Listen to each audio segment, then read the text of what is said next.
Bem, pessoal, a gente tem aqui hoje o Daniel Figueiredo, compositor, músico, compositor de trilha sonora, e ele está aqui para bater um papo sobre a carreira dele, um pouco dos projetos que ele tem feito e muito mais, com certeza. Então, eu queria, Daniel, de novo agradecer pelo teu tempo de reunir aqui, por esse bate-papo comigo.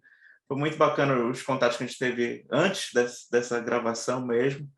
E fico muito feliz de conhecer pessoalmente também. Eu que agradeço. Vesti até uma camisa especial, passei um perfume, não sei se dá para sentir aí. Oh, tô Muito honrado com o seu convite. muito legal, Parabéns Daniel. pelo seu trabalho, pela sua carreira também. Poxa, prazer meu, a honra é minha. Daniel, queria que falasse um pouco, assim, se é possível, né?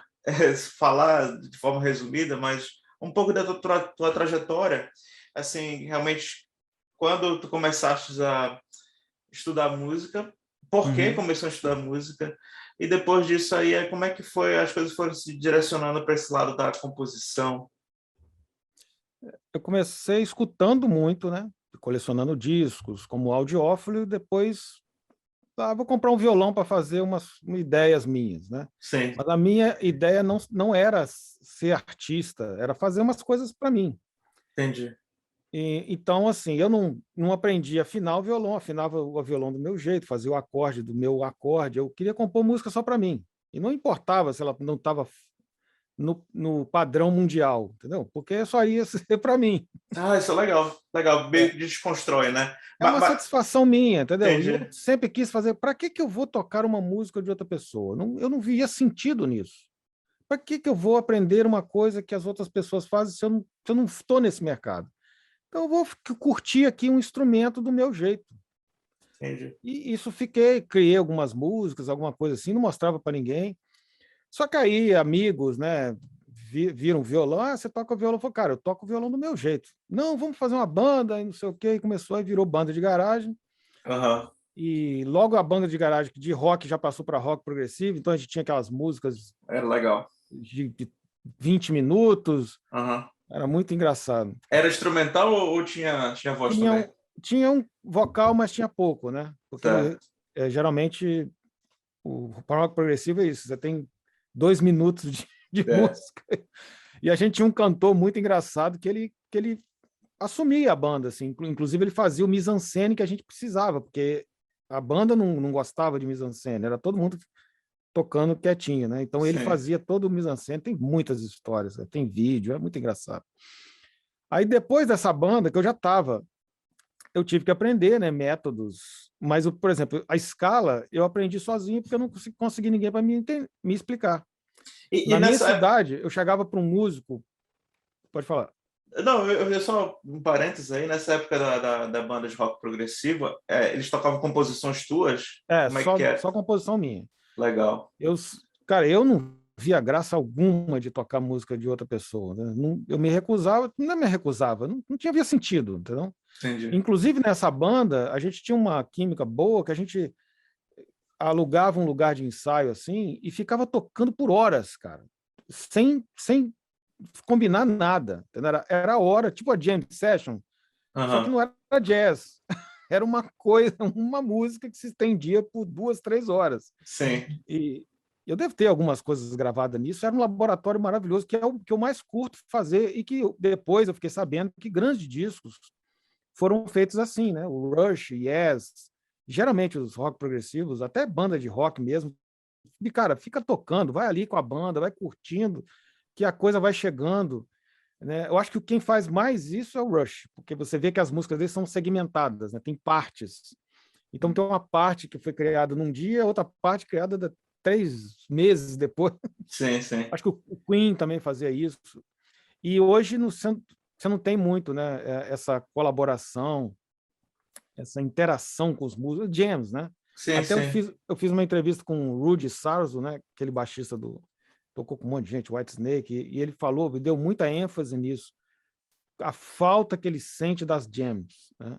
Será que tem a ver também com a questão comercial, que a hora de estúdio começou a ficar caro, né? Então tem que chegar lá e gravar logo de uma Eu vez? acho que é o lance justamente da tecnologia. Todo mundo tem seu computador, todo mundo faz a sua música sozinho. aí ele vai montando, aí vai ficando, manda para lá, manda para cá, e grava remotamente, não sei o quê, e a interação fica meio sem sentido. Antes era a única maneira, você tinha que ir juntar com a galera para tocar. É. Não tinha internet, não tinha nada. O que você vai fazer? Por telefone não dá, né? Uhum. E outra coisa que se perdeu muito, que eu sempre falo, cara, e tem um exemplo maravilhoso que um amigo meu me contou, o dono do AR Studio, era a interação que tinha nos estúdios, cara, nos estúdios grandes. Aqui em Los Angeles, né, se perdeu muito mais do que em outros países, porque aqui é uma concentração de estúdios e músicos danada. A interação de um músico estar gravando no estúdio A e o outro no estúdio B. A influência que tem naquele momento, dizem até que o Pink Floyd influenciou os Beatles influenciados o Pink Floyd, Sim. porque eles estavam gravando no mesmo estúdio, entendeu? Então, essa interação que não existe mais praticamente, né? Todo artista grande já tem seu estúdio em casa. Uhum. Então, isso com certeza se perdeu. Não sei se foi eu nunca quero dizer assim, né, constatar que a coisa é para pior, para melhor. Teve milhões de benefícios na internet. Isso é só um detalhe curioso que as pessoas Sim, talvez não pensem, né? é verdade. É. Sim, mas aí depois desse período É, aí na banda, gravação... aí eu comecei, não, eu compunha já as músicas da banda, eu acho que eram todas minhas composições, inclusive letra.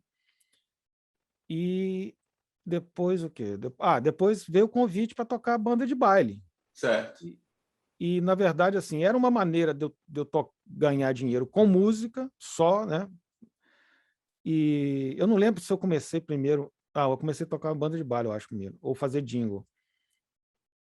Porque eu sou sempre assim, eu gosto de aquela coisa do investidor de colocar vários ovos, cada um numa Sim, cesta, sim, né? sim. Então, provavelmente por isso que eu fui tocar em banda de baile, mesmo não querendo, mas tinha essa escassez, né? Eu já estava, apesar de ter estudar minha técnica, eu já estava tocando muito bem, assim, eu tinha velocidade, eu ficava o dia inteiro tocando guitarra, não fazia Sim. mais nada na vida. Uhum. Então, eu fiz o estúdio, um porta-estúdio de 4 canais, e comecei a vender jingle. Isso até hoje, para mim, é muito curioso, porque eu era muito antissocial e como é que chama? E tímido. Sim. Imagina essa combinação. Só que eu comprei o Porta Estúdio e falei, cara, eu quero viabilizar isso economicamente. Foi Era Porta um... Estúdio da Tascam de fita cassete. Certo, de fita com 4 canais só. É, Certo. sou velho. Aí, eu, cara, enfrentei. Cara, não tinha ninguém, não tinha jingle na minha cidade. Eu criei um mercado do zero ali, Qual era a fui, cidade cara, nessa época? Cataguases. Certo. Isso é qual E ia lá, estado? vendia o jingle, eu cantava, eu fazia arranjo, eu gravava, fazia tudo. Aham. Recebia, limpava o estúdio, Depois, o baixista da minha banda de rock progressivo entrou como meu sócio, aí a coisa ficou melhor, porque ele cuidava das outras partes. E aí esse estúdio cresceu. A gente chegou a fazer mais de 1.000 jingles, a gente fazia para a região inteira, para Juiz de Fora. Foi muito, muito interessante. Até que o equipamento ficou suficiente para eu começar a produzir artistas, discos, Ah, porque aham. eu sentia o mercado, o jingle era legal, mas era um leão que você tinha que matar a cada dia. Você tinha que ir lá vender, vendia, daqui o cara só voltava daqui a 3 anos. Então, eu falei, cara, também, novamente, pensando em abrir o mercado, a gente precisa produzir álbuns, gravar artista para manter o estúdio em funcionamento, enquanto, né, o Sim. jingle, a sazonabilidade do jingle aí deixa a gente sem trabalho. Aí, quando eu peguei 8 canais, já comecei, fita cassete ainda, comecei a gravar disco, a Aham. produzir discos, né? Aí, e na verdade, assim, uma coisa, quando eu falo de trilha, é uma coisa curiosa, eu sempre criei minhas músicas, né? Desde o início lá do violão, eu sempre tive as minhas músicas. Isso é interessante saber. É. Mas eu não achava que existia comércio para aquilo. Eu desvalorizava a minha música. Tipo assim, cara, eu gosto muito, mas não tem utilidade isso aqui, entendeu? É muito. é muito fluido, é muito sem regras, né? Sim. E nunca tinha feito essa associação, não apareceu para mim em algum momento, acho que foi muito curioso também, não ter feito essa associação que aquilo ali eram trilhas sonoras. É justamente o que eu faço hoje. A Aham. maioria daquilo que eu fazia, que eu deixava na gaveta, que eu não mostrava para ninguém, Que era basicamente instrumental, né? que é instrumental com emoção, que eu gosto. Sim, Eu gosto sim. de causar emoção, de subir, de descer, Aham. causar mistério. Uma das primeiras músicas que eu fiz quando eu tive sequência, eu peguei todos os efeitos que tinham no teclado e montei uma história com os efeitos. Então você escutava a música e tinha a mulher gritando, o policial, a sirene, o cachorro latino. Então eu escrevi uma história só com efeitos, né? Porque o teclado, não sei se você lembra, do General MIDI tinha Sim, todos sim. aqueles efeitos, né?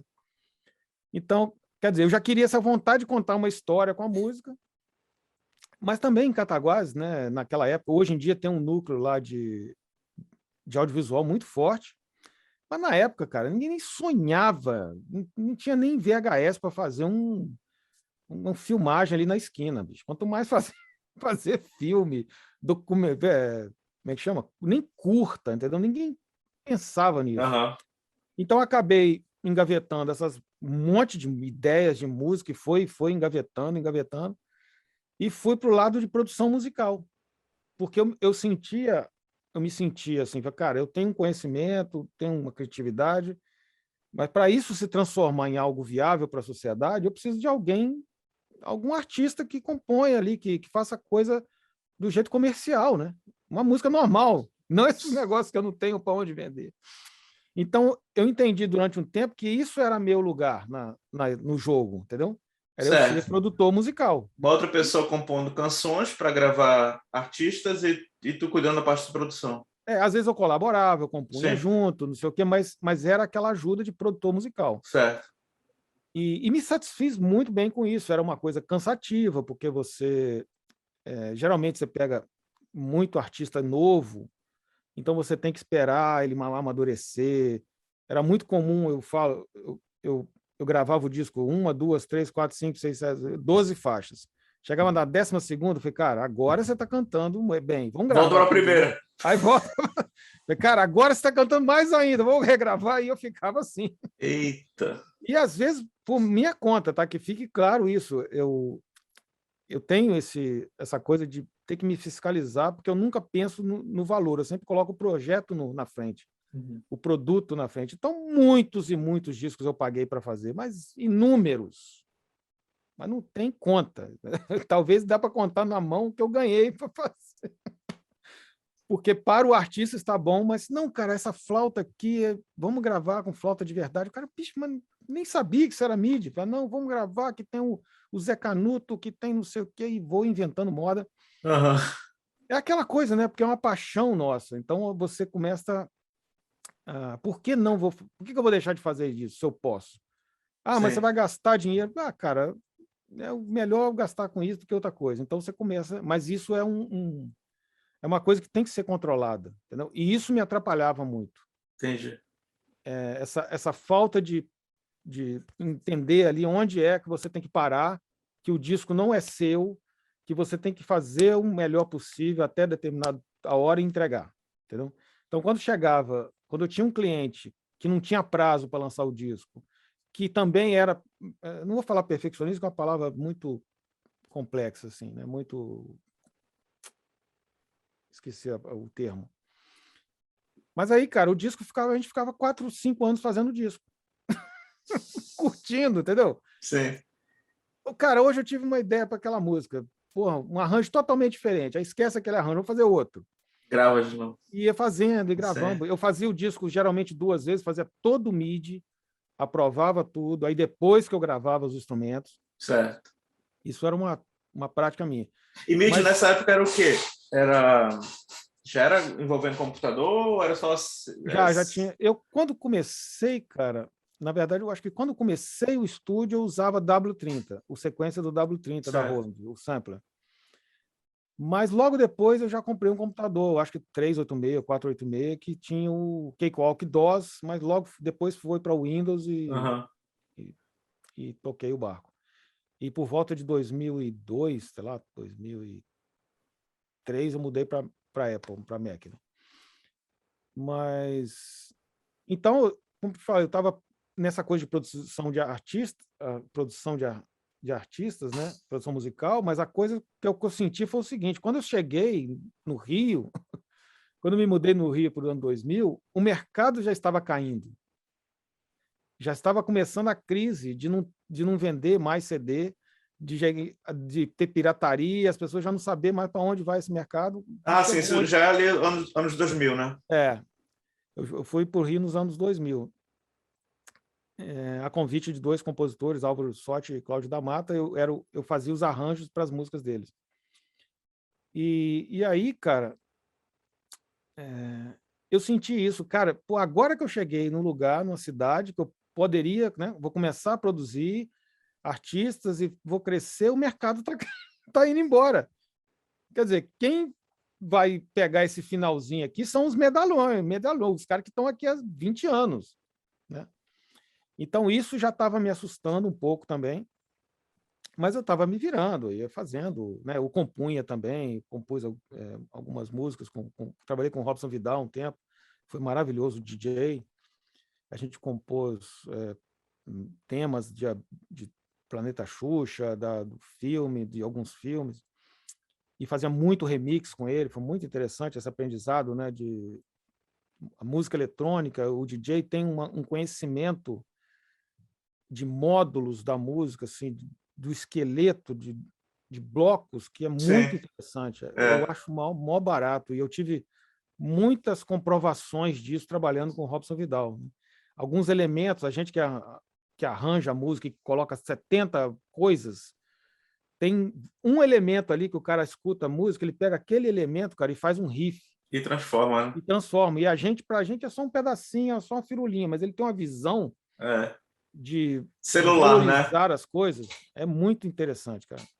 Ficava muito surpreso com ele. E a questão de timbragem também, é Essa muito coisa legal. da música não linear, né? Também, né? De interativa, que isso tem a ver com videogame, com até outras possibilidades, né? De pegar um trechinho ali da música, né? Uma célula, ou Uhum. seja lá o que for, e transformar isso para repetir de alguma maneira diferente. Tem muitos remixes que você acha que o cara inventou uma coisa ali, mas o cara pegou lá um finalzinho de uma guitarra no solo, colocou um arpeggiator, colocou um vocoder e virou o riff principal da música, né? É muito, Sim. muito legal. E a música eletrônica é uma infinidade, né, de opções. Assim. Não sei se Aham. você já viu aquela que fizeram uma árvore genealógica da música eletrônica. É muito doido, cara. É uma coisa assim inimaginável, de extremamente eclético, né? Aham. Mas então eu estava nessa aí, eu tava, acho que estava produzindo já, eu tinha produzido DVD do Gerdriani, eu vou esquecer algumas pessoas, mas eu me lembro que foi muito legal o Gerdriani, a Beth Carvalho, que foi uma experiência maravilhosa trabalhar com ela em todos os sentidos. É como você trabalhar com uma pessoa, assim, um personagem da história, né? Sim, sim. O Jerry também, como pessoa, inclusive, foi muito interessante. Mas, Daniel, me permite um parênteses aqui. Tá Hum. falando de nomes, de grandes nomes aí da música brasileira, né? E isso acho que tem a ver também em relação a business, como conseguir clientes, vamos pensar assim em termos de trilha sonora e tal. Como é que tu chegaste nesses caras para trabalhar para eles? Como é que a coisa acontece? Aconteceu? Cara, eu tenho que. Foi Aí eu algo intencional? teria, Foi algo que assim natural? eu teria que lembrar, mas geralmente, cara, essas coisas acontecem de amigo do amigo. É o, Certo, o amigo que indica, pô, o Daniel, pô, fez um arranjo para mim, gostei muito, não sei o quê, tenta aí, vamos lá. Eu não lembro eu indo atrás, né? certo. Não lembro disso, mas lembro de ter alguns casos de indicação. Mas a Beth Carvalho tem uma história interessante, porque eu já estava trabalhando na Record. Agora eu lembrei que a Record foi entrando. E eu conheci a Beth Carvalho quando eu fui simplesmente buscar um DAT, na época, de uma música que ia tocar na novela. Eu só ia lá buscar o DAT, porque eles queriam que tocasse no outro dia. Então eu fui lá, tinha ela lá produzindo uma música, entendeu? E eu só fui lá meio que, sei lá, como um garoto para pegar um DAT e ir embora, entendeu? Certo. Tudo bem que eu estava representando a Record, tudo mais, mas assim, eu não estava lá para avaliar a gravação, porque ela tinha o produtor dela e tinha o diretor musical, né, o Antonucci. Só foi me passado isso, vai lá, pega o DAT e volta. Sim. E aí, cara, que eu te falo, né, o que eu te falei esses dias, a questão da química. Eu cheguei, ela estava dentro do estúdio, a gente começou, eu falei, tô aqui para buscar o DAT. Beleza, a gente está finalizando aqui. Escutei a música. Ela falou, vamos ali fora, deixa eles finalizarem aqui, vamos ali fora tomar uma água, não sei o quê. Eu estava até com a minha ex-esposa na época. E lá fora a gente começou a conversar. Aí ela conhecia meu chefe já de muitos anos, aí começa a conversa para lá, começa a conversa para cá. E quando a gente voltou para o estúdio, ela fez. Eu esqueci de citar uma coisa, foi bom. Ela fez uma coisa que as pessoas não.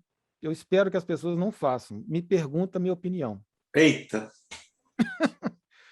Porque eu, comigo mesmo, se você me pede uma opinião, eu me sinto assim, eu não tenho alternativa. Para mim, na minha cabeça, não existe alternativa de falar uma coisa que eu não sinto. Uhum. Eu acho isso, sim, uma coisa impensável. Eu não sei se eu conseguiria fazer isso. Certo. Eu tento ser polido, eu tento falar, mas, cara, eu tenho pavor de gente que, quando você pede opinião, tá lindo, e depois você descobre que o cara não gostou. Uhum. Eu acho isso uma das piores coisas da humanidade. E então, cara, ela me perguntou, e aí eu comecei a lembrar Na frente de da turma coisas lá, né? na frente do produtor e do técnico. Sim. E, obviamente, eu tinha essa vantagem de ter escutado a música ali, minutos antes, estava fresca na minha mente ainda a mixagem, fui lá para fora. Quando eu voltei com outro ouvido, com o ouvido limpo. E ela me perguntou isso e eu falei. Aí eu falei, comecei, eu acho que na afinação, na nota, tinha uma nota no refrão me incomodando. Aí o técnico começou a ficar puto, né? Porque eu nem tiro a razão dele. Porque esse cara que veio buscar só a fita, agora está dando pitaco na afinação. Eu lembro que ele era paulista, ou sulista, ele era todo cheio de marra. Aí eu falei, cara, é porque me pediu opinião, Beth, me desculpa, eu estou aqui só realmente para pegar, não sei o quê. Não, vê aí. E isso que eu saquei na Beth. Ela, cara, se qualquer pessoa levantou alguma pulga atrás da orelha, ela vai até o fim. Ela, entendeu? Pode chegar ali, cara, uma criança dentro do estúdio. Ela, não, vamos verificar. E aí começou a ver que realmente a nota no refrão não só estava desafinada, como estava errada. Porque era uma nota cromática e o cara afinou tipo duas notas iguais e a outra. O cara afinou errado. Era uma descida cromática. O cara afinou duas iguais e a outra um tom abaixo. Era C. Quando a Beth viu no gráfico aquilo, aí danou-se. Ela perdeu a confiança porque ela ia lançar uma música com erro na melodia. Uhum. Se eu não tivesse lá, provavelmente, porque não tinha mais tempo. Se eles não tinham visto até aquele momento, você acha que eles iam ver? A probabilidade é muito pequena, né? Uhum. E daí, cara, ela falou, cara, não, peraí, senta aqui, vamos revisar a afinação inteira. Aí o jeito que o cara estava afinando era um jeito ridiculamente, o pior jeito possível. Aí eu fui falando com ele, cara, olha só, já tá tarde, cara, você deve estar cansado. Você não quer tentar um método que eu faço? Não é que eu faço, é que a maioria das pessoas que eu conheço fazem. Não, é assim que é mais rápido. Cara, não dá, assim a gente vai sair daqui a 5 horas. Aí a Beth teve que puxar a orelha de novo. Faz do jeito que ele está falando. Aí fomos fazer, aí o negócio foi rapidinho, a gente revisou tudo, arrumou o refrão, papapá. Aí veio a Beth. Cara, mas mais alguma coisa? Eita! Cara, eu sei que daí... não vou estender essa conversa, mas eu adoro essa história, porque é uma experiência, né, muito interessante. Eu sei que eu falei que o bumbo não tinha subgrave. Aí o próprio técnico de som falou, não tem como colocar, porque o cara ele gravou com bumbo de 20. Certo. Não vai ter subgrave. Quer dizer, eu ali, num estúdio que eu não conhecia, primeira vez que eu tinha visto a Beth, não sou nenhum especialista em samba, eu detectei coisas só de ouvido, né? Que ela começou a falar, cara, esse cara, eu preciso desse cara para unir ao meu trabalho, porque por mais experiência que ela tem, a Beth é muito fera em muitas coisas, as pessoas que eu trabalhei até hoje parece que não, ou não tem a sinceridade, porque pode ser isso, né? Pode ser que elas percebam e não falem. Que deixar bem claro isso, que eu não sou nenhum gênio. Talvez o meu barato, na verdade, foi ser sincero. Ter a cara de pau, ninguém chama de cara de pau, a coragem de falar no meio de todo mundo. Cara, me perguntaram, me desculpa. Eu não vou aqui, entendeu, me torturando para ir embora para casa, porque eu não falei o que eu não deveria.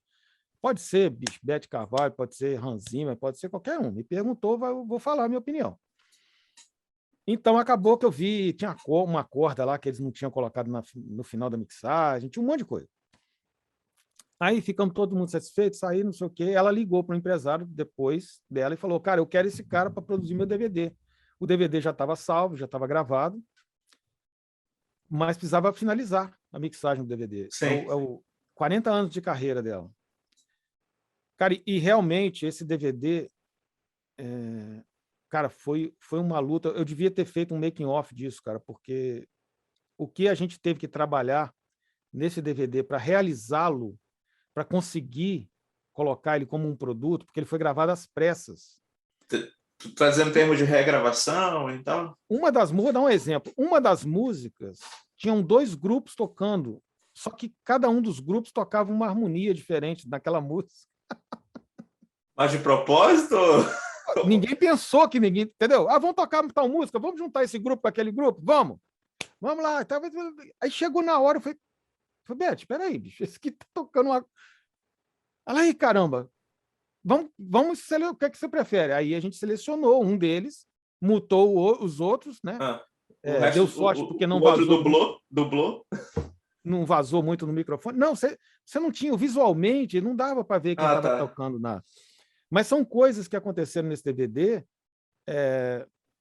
Tem uma música que eu falei com a Beth, esta aqui, com todo o meu conhecimento, com toda minha energia, com tudo que eu acho que a gente não vai conseguir transformar isso aqui numa coisa plausível.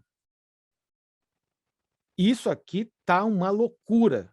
A mulher errando o tempo, a mulher era tinha 100 anos, sei lá, uma convidada lá. Aí, cara, errando o tempo todo, e a banda, cada um fazendo um acorde, e, cara, bicho, mas uma coisa assim que... Para eu chegar a essa conclusão, é porque o negócio tá muito doido mesmo. Sim. Mas a Beth falou, Daniel, eu não posso deixar de lançar esta participação no DVD, não tem como, e eu não vou chamar essa mulher de novo, ela não vai dublar. Vamos tentar. E ela ficou do meu lado, e a gente foi picotando, cara, maior jogo de xadrez ali, pega daqui, colha de lá, e no final, cara, a gente quase abriu um champanhe, porque quando a gente conseguiu fazer uma coisa plausível, né, daquilo, cara, foi assim como se teve sido uma maratona, sabe, um negócio assim, ter ido na Lua, uma coisa que você acha completamente surreal, assim, que você nunca vai conseguir. Aquilo foi um dos grandes feitos da minha vida, eu acho que foi aquilo. E tem só uma coisa, cara, da Beth Carvalho, sabe? Porque senão, cara, a Beth é muito legal, a gente vai ficar falando aqui só dela. Mas tem uma coisa muito curiosa dela, que eu achava que quando a gente ia afinar a voz, alguma coisa assim, ia gravar a voz dela, eu escutava a demo que as pessoas mandavam para ela. Aí, quando ela ia gravar, aí eu falava assim, Beth, mas você está fazendo uma melodia aí diferente do que o cara gravou. Não tem problema? É só um comentário, né? É uma observação que eu prefiro também informação de mais do que de menos. Aí ela falava comigo, não, Daniel, ele queria fazer esta melodia que eu estou fazendo. Só que ele não consegue. ela, por ter tanto conhecimento dos compositores e do samba, pelo menos na cabeça dela, ela tinha, para ela, é o seguinte, ela escuta o cara falando assim, ela fala, ó, o que o cara quer fazer, queria cantar é entendeu? Na Ah, cabeça dela, era isso. Ela não ela estava. traduzia, né? Ela traduzia, e ela tinha uma certeza disso que eu ficava chocado. Você, cara, Beth, de onde você tirou essa melodia? Não, é exatamente isso que ele queria fazer. Então tá Cara, isso bom, era né? muito curioso, cara. Eu me divertia com isso, cara. Ela tinha notinha por notinha daquela. O cara mandava qualquer. Sim. E ela traduzia ali com milimetricamente. Era muito legal isso, cara. Agora, essa tua experiência aí de. Tu estava falando aí de salvar uma música que talvez, sei lá, pudesse. Fosse muito difícil de salvar, né? Uhum. E essa experiência realmente. Revisando, vamos tentar fazer funcionar isso de alguma forma. Como é que tu traz isso também para a trilha sonora, quando o diretor te pede alguma coisa, isso aqui não está funcionando, isso aqui não. Mas ele não te diz musicalmente, né? Ou ele te diz assim, eu não gostei desse som específico aqui, aí tu tem que meio que traduzir isso e tentar achar, revisar, fazer. O que eu quero dizer assim, todo esse processo aí, eu acho, na tua bagagem, de revisar, de entender o que o cliente quer como produtor e tal. Eu acho que isso, de certa forma, te ajudou muito como um compositor de trilha para entender o que o diretor quer e também ter paciência de revisar tuas trilhas e chegar num produto final que está, de repente, na cabeça do diretor. Esse respeito pela hierarquia, né, e pelo produto, quem é o produto? Eu posso ficar um mês tentando, com o artista que eu estou produzindo, para ele tirar uma música do disco, ou para ele mudar o refrão de uma música, eu vou ficar um mês tentando, vou ficar ali, água mole em pedra dura, falei várias vezes isso, já fiz várias vezes isso. Mas, cara, quem vai tomar o remédio no final? Quem vai ser o responsável por aquilo? É o artista. Então, eu sou conselheiro. Eu sempre me coloquei nessa hipótese, mesmo porque eu não me sinto que eu tenho uma carreira artística, eu sempre sou prestador de serviço, como diz a gente costuma falar, como é que é? Não é trabalhador da música, operário da música, Sim. né? Então, isso para mim é muito natural, e como eu gosto de desafios e fazer coisas diferentes, quando a pessoa. O que é ruim é pessoa contraditória, né? A pessoa te pega amarelo e depois pede azul. Tá. Aí depois pede marrom. Aí fica difícil. Aí Não, mas ninguém consegue. bora voltar naquele amarelo ali. Mas quando a pessoa é coerente, que é a maioria das vezes, o cara, não, Daniel, eu tô sentindo, eu queria uma coisa mais amarga. Beleza, eu vou na busca do amargura e sem nenhum preconceito, porque todo mundo na parte artística tem dificuldade de expressar. Eu, às vezes, com uma pessoa que está trabalhando comigo, gravar um violino, vai gravar ou vai fazer um arranjo, às vezes você deve ter isso também, dificuldade de encontrar palavras para aquilo que você quer, porque a gente Sim, trabalha muito com sentimento. é verdade. Então, eu entendo perfeitamente isso, não vejo problema algum, e me sinto até feliz quando eu realizo, vem no texto alguma coisa assim que para qualquer pessoa ia assustar, né? Cara, eu me sinto um desafio, eu vou descrever, eu vou conseguir realizar isso aqui. A pessoa escreve lá, toca uma música transcendental, por exemplo, entendeu? E eu tenho, talvez por essa minha meu respeito e não ficar contra, né? Não Sim, ficar pirracento, para mim aquilo eu me dedico naquilo, cara, o que é música transcendental? Eu vou conseguir e vou apresentar a melhor música transcendental que eu puder. Pode não dar certo, mas não vai ser por pirraça, não vai ser por falta de tentativa, entendeu? Por quê? claro. Ele que é a hierarquia, eles que estão ali, eles que estão ali, que está fazendo o produto, que está dirigindo, que está sei lá o quê. A minha função é ajudar essa pessoa a contar a história, no caso do audiovisual, né? Uhum. E às vezes tem essa troca, né? Tem a troca do cara te pedir X e você mandar mesmo uma outra coisa que não é aquilo, mas o cara fala, pô, cara, isso aí não era o que eu te pedi, mas eu gostei. Isso aí é melhor do que eu te pedi. E isso acontece também, e acontece também eu fazer uma coisa, o cara me pedir outra, e eu gostar mais da alteração que ele fez. Sim. Isso já aconteceu, tem um caso clássico com a Avancini, que eu entreguei uma música romântica para ele, e ele falou, cara, eu queria uma pressão, queria percussão, queria coisa para cima. E eu falei, cara, pô, música vai tirar o romantismo da música. Para mim, eu estava certo disso.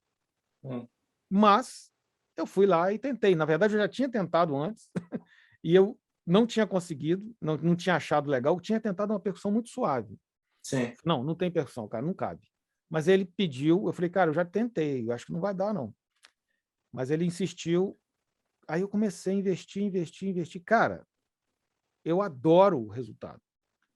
Inclusive, aquilo para mim foi uma mudança, né,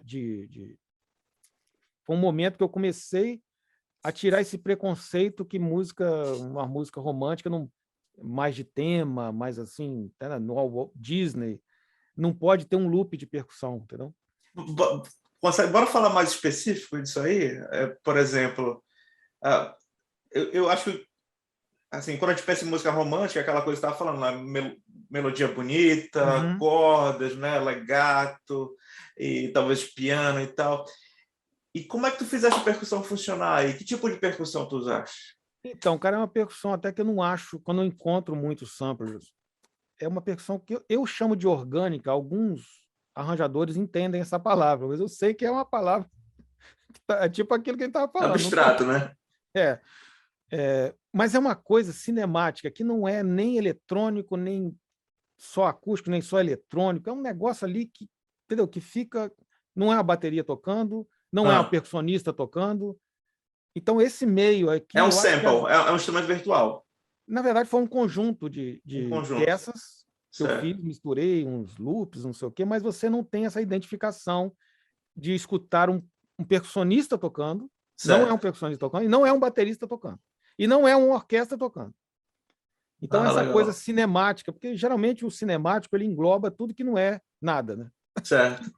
Não tem. Não, então esse casamento aí, né? Esse grupo de percussão que tu criaste casou bem com essa outra textura de cordas. Quais outros instrumentos tu tinhas aí nessa música? Cara, eu acho que era tudo. Não tinha piano. É a música de maior sucesso do Dez Mandamentos, né? O principal tema dos Dez Mandamentos, No Poço Te Encontrei, que foi gravada em inglês, foi gravada em um monte de coisa, foi tema de vários casamentos, muitas pessoas usaram em casamento. Mas isso é um dos grandes exemplos, né, que eu dou, que eu me sinto assim, cara, eu não posso ter esse tipo, a gente não pode ter esse tipo de preconceito. Legal. Né, não pode ter isso, não pode aquilo. Ainda mais eu, que sou altamente contra isso e que adoro inventar moda e fazer coisa que ninguém nunca fez. Como é que eu tive, né? Eu não consegui vislumbrar, precisou de um diretor me pedir para eu ir lá e quebrar. Outra coisa tem também do Avancini interessante, foi na A Lei e o Crime, que eu tinha uma concepção, que eu criei uma concepção que era muito difícil de realizar. Eu ia sofrer muito. Aí apresentei para ele, todo empolgado, ele falou, pô, Daniel, cara, eu estava pensando em outra coisa, não sei, eu não queria uma coisa assim muito nessa praia, eu queria mais não sei o quê. Qual era a praia que tu estava achando assim difícil? Cara, eu queria misturar som de escola de samba com heavy metal, com funk de favela. Eu queria fazer, porque a agressividade, que a lei e o crime, aquela coisa, e com a coisa da favela e do samba e do Brasil, e eu ia, cara, eu cheguei a fazer alguma coisa, cara, mas ia dar um trabalho para aquilo ficar agradável aos ouvidos. Eu ia demorar, sei lá, 20 vezes mais tempo para fazer do que o que eu fiz. Então, peguei, tudo bem, esquece dessa ideia, me frustrei, vou deixar para outro projeto, e apresentei uma outra coisa mais natural minha, entendeu? Mais que eu fazia, mais simples e não sei o que. É por aqui? É isso aí, isso aqui, igual adorei, vamos nessa. Conclusão, é um dos trabalhos que eu mais gosto. talvez aquela concepção que eu tinha, que estava todo empolgado, não teria sido tão bom para o produto e eu não gostasse tanto quanto essa que o Avancini acabou me forçando a fazer. Sim. Né? Algo mais simples, de certa forma? Bem mais simples, coisa que eu faço com o pé nas costas, entendeu? É aquela coisa de uma tecla. Estilo Daniel mesmo, entendeu? Ah, sim. Ali é eu fazendo o que eu gosto de fazer ali, sem inventar moda. Porque quando você cria essa concepção, ela é muito legal tecnicamente, né? As pessoas respeitam, mas eu sempre entendi que a concepção é perigosa. Você pode se ater, tipo assim, não, esse disco meu só vai ter flauta e cítara. Isso é bonito, na teoria é bonito, entendeu? Porra, o cara lançou um disco só de flauta e cítara. Mas não é o melhor para cada música. Com certeza não será. Né? Verdade. Cada música vai pedir um instrumento. Então, é legal, tem que ter o equilíbrio dessas coisas, porque a gente adora um conceito. Né? Outro dia, estava conversando com um amigo meu, que ele falou, cara, o meu álbum vai ser conceitual, cada faixa vai ter uma a ver com uma parte do meu estúdio e uma coisa assim, não sei o quê. E eu falei, cara, cuidado só para você não se travar, né? Porque só você que sabe dessas coisas. O vídeo que você vai explicar isso, talvez 3 pessoas assistam. E as 3 milhões só vão escutar o disco. Então fica uma coisa meio maluca, né? É engraçado que ele tava falando assim, uma das músicas era Windows to Hell, acho. Que quando ele abre a janela dele, tem uma rua barulhenta demais. Ah, sim. Aí eu falei com ele, olha só, você está falando uma coisa para mim, eu estou entendendo. Mas só tu, né? Agora, quem vê só o título da música, cara, vai achar que você tem impacto com o demônio, sei lá, cara. Então não é só a vibe, você não tem nada a ver com isso. Cuidado com essas coisas muito metafóricas, né? Porque as pessoas vão interpretar coisas completamente diferentes. Verdade, verdade. Mas, Daniel, só voltando um pouco aqui na timeline, como foi a tua transição aí de... Não que tu tenha deixado de fazer música, produzir música e tal, ou canções no geral, mas como foi essa transição aí para entrar... na verdade, pelo que tu está falando aí, resgatar aquela coisa ali de trilha sonora, né? Desde o início, criar música que gera emoção. Como foi entrar nessa nova praia aí? Eu recebi o convite, eu fazia arranjos para compositores. Eu comecei a compor também, além de produzir, eu sempre compunha em parceria, fazia alguma coisa, outra. E eu conheci a Luciana Browne, eu acho que eu conheci ela, foi ela primeiro. E era um dos compositores que eu compunha ou fazia arranjo das composições. E era um arranjo rápido, era um arranjo assim que eu cobrava, sei lá, R$100 para fazer, só para o compositor poder apresentar algo, em vez dele ir lá tocar com violão, ou tocar, entendeu, só com violão, gravar só com violão e voz, eu fazia uma bateria, um baixo, um negócio uma simples. demo, né? Mas com aquele negócio, né? Eu não fazia, eu fazia com dedicação, com carinho, entendeu? Mas nesse caso, eu não podia ficar um dia inteiro fazendo, 2 dias fazendo, né? Aí eu conseguia me manter ali lógico, fazer com carinho. Então começou a vir muito essas encomendas. Então isso preenchia meu tempo vago e eu curtia estar com essas pessoas, porque geralmente a gente compunha alguma coisa também. Ele me trazia uma música dele com outro compositor, eu conhecia outro compositor, então foi um network interessante.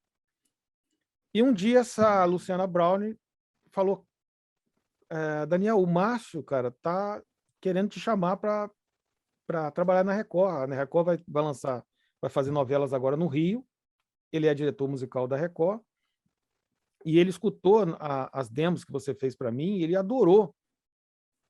Porque ele conhecia a música antes e via depois. Né? Ela, quando compunha, mostrava para ele. E depois chegava a fita e ela falou que ele ficava surpreso com a minha interpretação para a música, né? O jeito que a moldura que eu dava para a música, no arranjo, na concepção.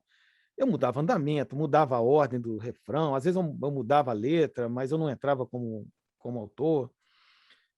Eu realmente tinha essa coisa, não era um trabalho, como tudo que eu faço, né? Não é um trabalho passivo. Ah, tá, me dá isso aqui que tem que fazer? Tá, então, eu não linha de montagem, entendeu? Eu pego aquele carinho todo como se fosse meu. Aí ele falou assim: ó, o dinheiro não é muito, mas de repente você quer tentar, não sei o quê. Aí, cara, eu estava me sentindo, como eu te falei, o mercado comercial, né, o mercado Sim, de banda e de banda, de cantores. produtor e artista, cara, só despencando, os artistas começando a abrir próprio selo e ninguém sabia fazer. Uhum. Ninguém sabia o que estava lidando, ninguém sabia o futuro, estava uma salve-se quem puder. Sim, Então eu achei ótimo. Eu falei, cara, eu tenho que ir lá pelo menos testar, né? O cara está me convidando, primeiro, para recusar um convite já é chato. E segundo, que eu tenho que ir lá ver, é uma coisa legal, eu tenho que saber o que é isso, né? Tem que ver. Então, e a primeira novela que eu fiz já foi com a Avancini, o diretor que eu mais trabalhei até hoje. E então conversei, ele me explicou, foi o Antonucci que me deu todas as direções, ó, trabalha assim, faz isso, faz versões sem baixo, sem não sei o quê, sem não sei o que lá, não sei o que lá. E então fez a primeira novela no Rio, Prova de Amor, e foi muito legal, que foi uma construção, a gente estava literalmente fazendo o REC 9, né, que hoje eu acho que mudou de nome. Ali, cara, tudo sendo construído, tudo do zero, assim, equipamento chegando, gente sim, sendo contratada. Então, eu assisti todo. Eu não entrei numa coisa funcionando. Eu sim. entrei e fui vendo as peças se unindo. Ó, tá faltando isso aqui, aquilo ali. Isso aqui quem faz isso aqui, mas não pode fazer porque não sei o quê.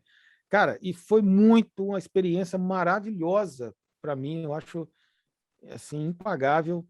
Teve muito estresse, você imagina, né? Muito. A gente dormia no chão, às vezes, do estúdio, porque passava 3 dias acordado, era tudo porque não chegou tal equipamento, não deu tempo, o sonoplasta não deu conta, e o equipamento não funcionou. Cara, a gente ficava lá vivendo praticamente no REC 9, e não só a gente, sonoplasta, FX, diretor, é, todo mundo, cara. Foi uma brabeira, mas o que foi muito legal? Todo esse suor foi recompensado quando a gente bateu já. A gente ficou em primeiro lugar na audiência. A primeira novela que a gente, né, foi Aham, feita no Rio de Janeiro, Prova de Amor. Então, cara, para todo mundo foi um.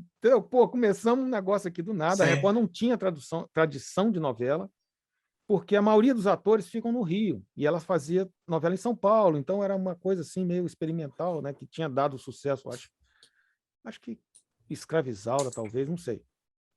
Mas no Rio é que começou essa nova fase da Record seriamente mesmo. Que aí ela pôde contratar muita gente da Globo, que já estava formado, que já estava, né, no mercado, que o rosto já é conhecido. Sim. Eu lembro que quando eu comecei a trabalhar, uns amigos meus ficaram sabendo e falaram, cara, eu vi a propaganda, cara, tá todo mundo da Globo lá. Bicho, caramba, a Record agora, bicho, virou. Então começaram a respeitar e começar, porque não tem jeito, né, pô? Você vê atores, né, Sim, tarimbados, se associa, igual filme, né? Às vezes o maior cachê de um filme é o ator. sim. O maior cachê, não, o maior investimento, né? O que se gasta no filme é com cachê pô, você coloca o Tom Cruise, já é não sei É, quantas pessoas que vão assistir. claro. Então, isso foi muito importante, essa estratégia da Record. Ó, vamos fazer, novela tem que ser feita no Rio. Isso acabou me favorecendo, porque para mudar para São Paulo, eu acho que eu não mudaria. E já estava no Rio, né? Mas assim, Daniel, tu dirias que essa foi a tua, digamos assim, primeira experiência em trilha sonora? Fazendo Cara, trilha sonora? assim, dias atrás, meses atrás, talvez, eu lembrei que eu tinha feito uma trilha do Nerso da Capitinga, você lembra? Aquele Sim, humorista? sim. Eu já tinha feito trilhas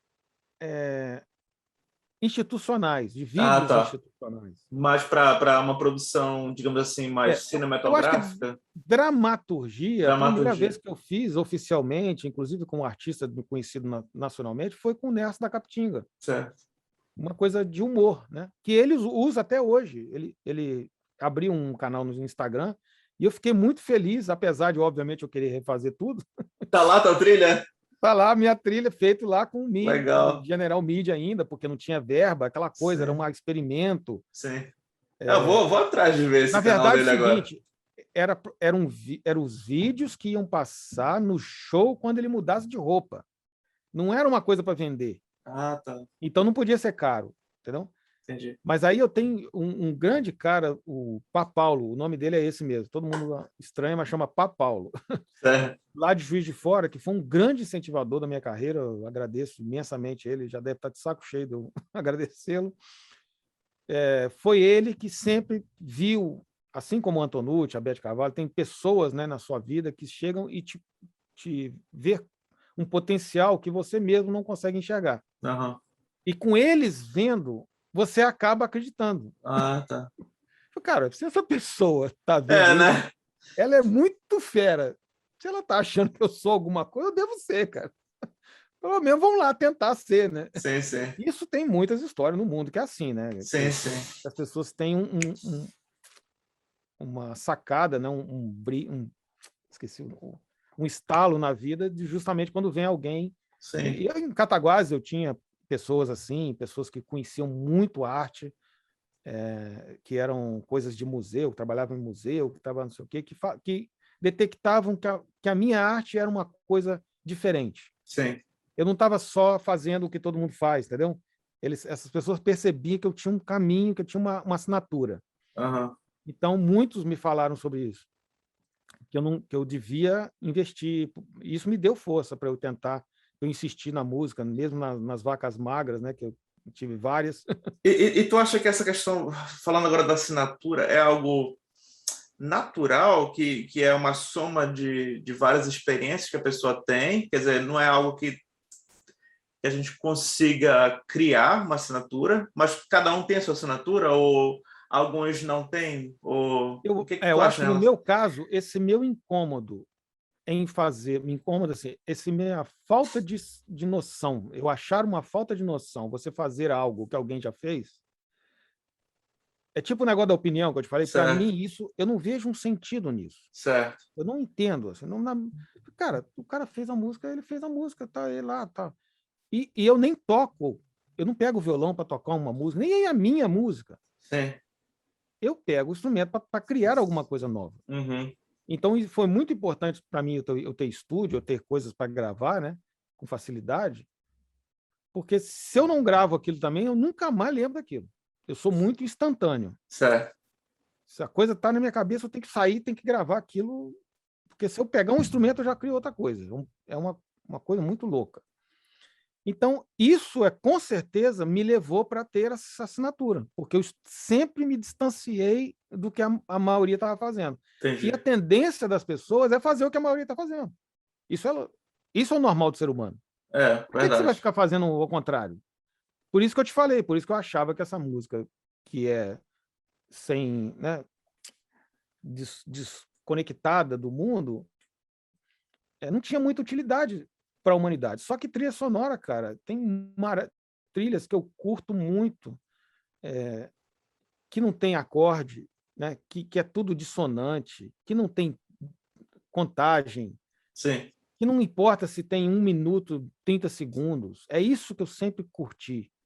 Eu não gosto de gabarito, entendeu? Certo. E a trilha sonora você não tem gabarito. Você É, a trilha vai lá, sonora dá essa liberdade, dá né? essa liberdade. Então, assim, eu não imaginava que eu iria me encontrar e resolver toda a minha vida numa coisa que eu sempre fiz e sempre quis Legal. fazer. Pois Mas tive é. que dar a volta ao mundo. Isso é importante que eu Não, mas falo. essa bagagem aí faz muita diferença também, né?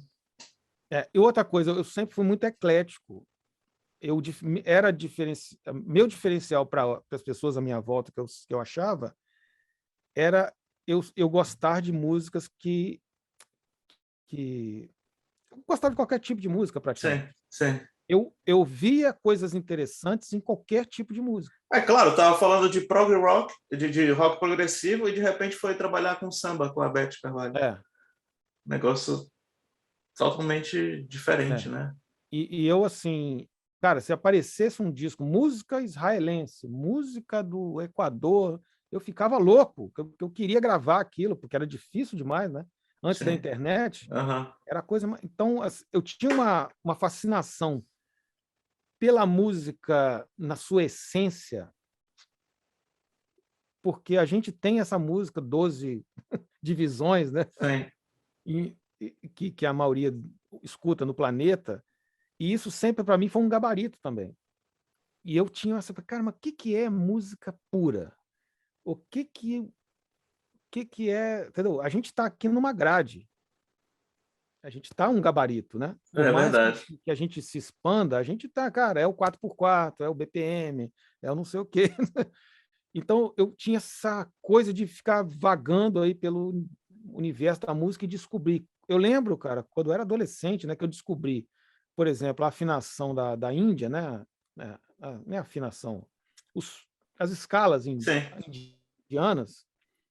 Aquilo, pô, cara, imagina o que aconteceu com a minha cabeça. Uhum.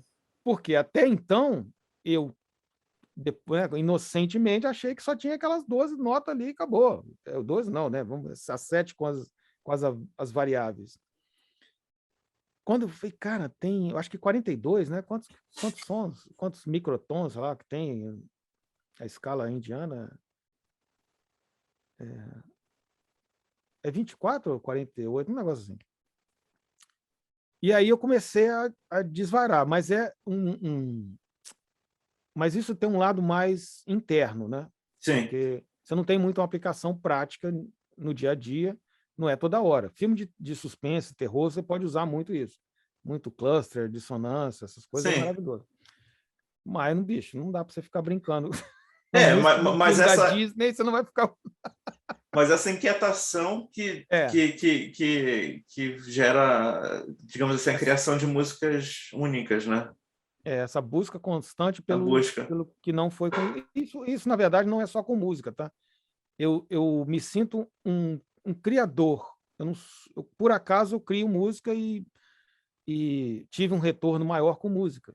Ah, tá. Mas eu me sinto um inventor de qualquer coisa. Eu invento porta-fone, invento software, invento qualquer negócio, fico o dia inteiro inventando coisas. Ah, legal. E inventei, né, conceitos de empresa, umas deram certo, outras nem tanto. E o que eu gosto mesmo é de criar. Então também tem esse fato. Eu gosto de criar e, obviamente, criação é uma coisa que não tem, não existe. Então isso é um processo diário. É, é, e às vezes é muito curioso, eu falo assim, quando eu vejo que alguém fez uma ideia que eu tive, na verdade eu fico aliviado, porque é menos uma coisa que fica aqui me atormentando a cabeça. Eita! Entendeu? Cara, eu tive uma ideia, sei lá, de um pedestal de microfone que flutua. Aí você fica com aquilo, cara, aquilo vai e volta, e você vem e vem aquilo, mais 40 mil ideias, e vem aquilo. Eu tenho que ficar tipo um viciado, assim, entendeu? Tipo, mantendo distância daquilo, porque você não pode perder tempo com aquilo, você não tem uma fábrica para fazer, você não tem distribuidor, você não tem Que nada. isso? Aí quando eu vejo alguém fazendo, eu falo, aleluia, menos um. Tira esse negócio que sai. Que isso? Deleta, deleta. É Mas muito olha, engraçado. falando um pouco, de maneira um pouco mais detalhada Uhum, e prática, por exemplo, vamos falar assim, voltando à questão. Começou a trabalhar na primeira novela da Record, nessa época aí, dessa uhum, transição para o Rio de Janeiro e tal. Como é que foi essa interação? Cheguei lá, sou o Daniel Figueiredo, já tenho, uhum. claro, uma carreira e tal, mas o diretor, o que ele te pediu? O que o diretor, como foi essa Ele, primeira conversa com o diretor? Assim, olha, a novela é sobre isso, mais ou menos assim, tem um casal, ou tem esse personagem principal, e aí eu preciso de música, assim, pelo menos, sei lá, 20 tracks diferentes. Como é que foi isso aí? Como é que foi esse é, processo aí? Então, Detalhado. uma coisa, outra, como é que fala, gratidão que eu tenho que ter com a Vancini foi justamente também, ele, assim como a Beth, ele não teve preconceito. Ele, bicho, espera aí, bicho, eu sou diretor, filho do. Eu já sou um diretor, ainda sou filho de um outro grande diretor. Sim, Como é que me mandam agora um cara que nunca fez novela? Entendeu? Só entendi. que, obviamente, ele deve ter pesquisado, deve ter gostado. Eu nunca perguntei isso a ele, vou perguntar. E eu fiz a primeira reunião, eu acho que ele curtiu, ele me encomendou as coisas que eu voltei para ele, ele curtiu, e ele foi uma dessas pessoas que deu, tipo assim, te deu o passaporte, entendeu? É, Certo. uma alfândega, ele podia falar, não, bicho, você não vai, não, você tem que ralar muito ainda, vai lá, consegue Uhum. mais coisas no seu país, depois você volta. Mas o que ele te pediu? Dá um Ele exemplo aí me passou de algumas uma... referências, eu lembro que tinha uma coisa, um filme, eu acho que é A Ilha, que chama, foram poucas referências, mas eu lembro que eu mandava para ele e ele gostava de tudo. Então, a gente já tinha um gosto, que isso é essencial, né? O meu Certo. gosto é muito parecido com ele. Eu consigo me adaptar muito a gostos, né? Eu trabalho com vários diretores diferentes e consigo me virar uma chavinha Aham. porque eu me porto como operário da música, estou para servir. Mas é ótimo, você não precisa, né? Quando você já naturalmente já encaixa, né? Tipo assim, o cara não gosta de coisas agudas e você gosta. Tem uma característica interessante com a Avancini, ele não gosta muito de guitarra. E tu é guitarrista, né? E eu sou guitarrista, isso é muito É. engraçado. E eu não sinto problema algum com isso. Sim. Não tem problema nenhum, tiro guitarra. Em 10 Mandamentos eu coloquei algumas guitarras, mas você não escuta. É para dar aquela pressão, né? Porque música Certo. épica, às vezes eu quero levar lá pro. Sim. Então, uma guitarra distorcida ali, Claro. uns power chords, Mas ajuda pra... ele te deu umas referências, que é um bom E ponto de partida. eu fui fazendo. E agora, esses dias, cara, eu lembrei de uma coisa maravilhosa. Que pena que não tem isso filmado também. Aí eu fui fazendo, tem que fazer temas, tem que fazer tema para aquele personagem, tem que fazer, eu fui fazendo. E teve um tema, cara, que eu fiz que devia ter uns 7 minutos. Sabe quando a música vai rendendo Sim. e você vai vai para cá, vou esticar, depois eu tiro uns pedaços e fiz aquele tema gigante. Uhum. E aí, cara, eu não sei se é o primeiro capítulo, casou de estar na sala todas as pessoas importantes da Record naquela época. Assim, o diretor de São Paulo, o diretor do Rio, o diretor musical, o diretor da novela, até o diretor que não era o diretor geral. Sim. Devia ser o primeiro capítulo. E aí, cara, esta música foi colocada numa cena na hora. Ninguém sabia o que ia dar aquela música. O sonoplasta não pensou antes. Ele estava tentando. Era uma sessão teste? Não era, não era, não era... Todo mundo foi assistir a sonorização, porque eu acho que não tinha mais nada para eles fazerem. Então foi todo mundo para sonorização. E tinha que fazer a Tá. sonorização. Então tava todo mundo aqui naquele. Só tinha aquilo para finalizar o produto. Sim. Acabou quem foi, todo mundo para lá e foi ver. Então o sonoplasta está assistindo ali fazendo o bolo, né? E o sonoplasta colocou essa música no início. Essa aí, essa beleza, tá? Cara, é inacreditável. As coincidências? As coincidências que aconteceram, tem que pegar esse vídeo e tem que salvar, cara. Que isso. Ninguém acredita que essa música não foi feita olhando a cena. Eu sei que ninguém vai acreditar nisso, só quem estava naquela sala. Uhum. É muito louco. Isso já aconteceu outras vezes, mas nesta vez, olha só, na primeira novela, uma música tão grande, casar tão perfeitamente com uma cena. Com todos os cortes e tal. Vários, bicho, ia para lá, voltava, via. Eu lembro que era uma pessoa raptando o bebê, uma coisa assim. Cara, aí, assim, até parece que é um sinal dos deuses, né, Vivi? Sinal Deus está querendo que eu faça isso, porque isso não acontece, é igual ganhar na loto um negócio desse. Sim. E eu não tinha feito tantas músicas ainda, porque uma novela tradicional, você tem uns 20, 22 temas cantados, tipo Rita Lee, Sim. Tim Maia, e você faz os arranjos daqueles temas, triste, romântico, Companhia Limitada. E esses outros temas paralelos são pouco utilizados, são para aqueles personagens menores, ou para preencher esses momentos quando ainda não chegaram os outros arranjos. Certo. Então, quer dizer, a probabilidade daquilo ali acontecer era muito pequena. Esses outros arranjos de canções, né, no formato instrumental, é o compositor que faz também, ou isso já fica a cargo do pessoal do artista e tal? O compositor faz também, mas como no início da novela esses temas são aprovados muito em cima da hora, não é viável, acho que humanamente, o produtor musical da novela, porque no Brasil a gente chama produtor musical, né, aqui nos Estados Unidos é mais compositor. Né? Certo. Não tem tempo hábil, né? Porque, tipo assim, eles vão aprovando a música e vai chegando o dia de estreia e vai chegando, não aprovou, Sim. não aprovou. Aprovou 10 temas, aprovou 11, 12. bicho, aí vai chegando e você não, em poucos dias você tem que fazer vários arranjos ali, né? Então a gente tinha sempre uma galera que trabalhava. Tem gente que trabalha comigo desde aquela época até hoje, quando eu preciso de algum arranjo.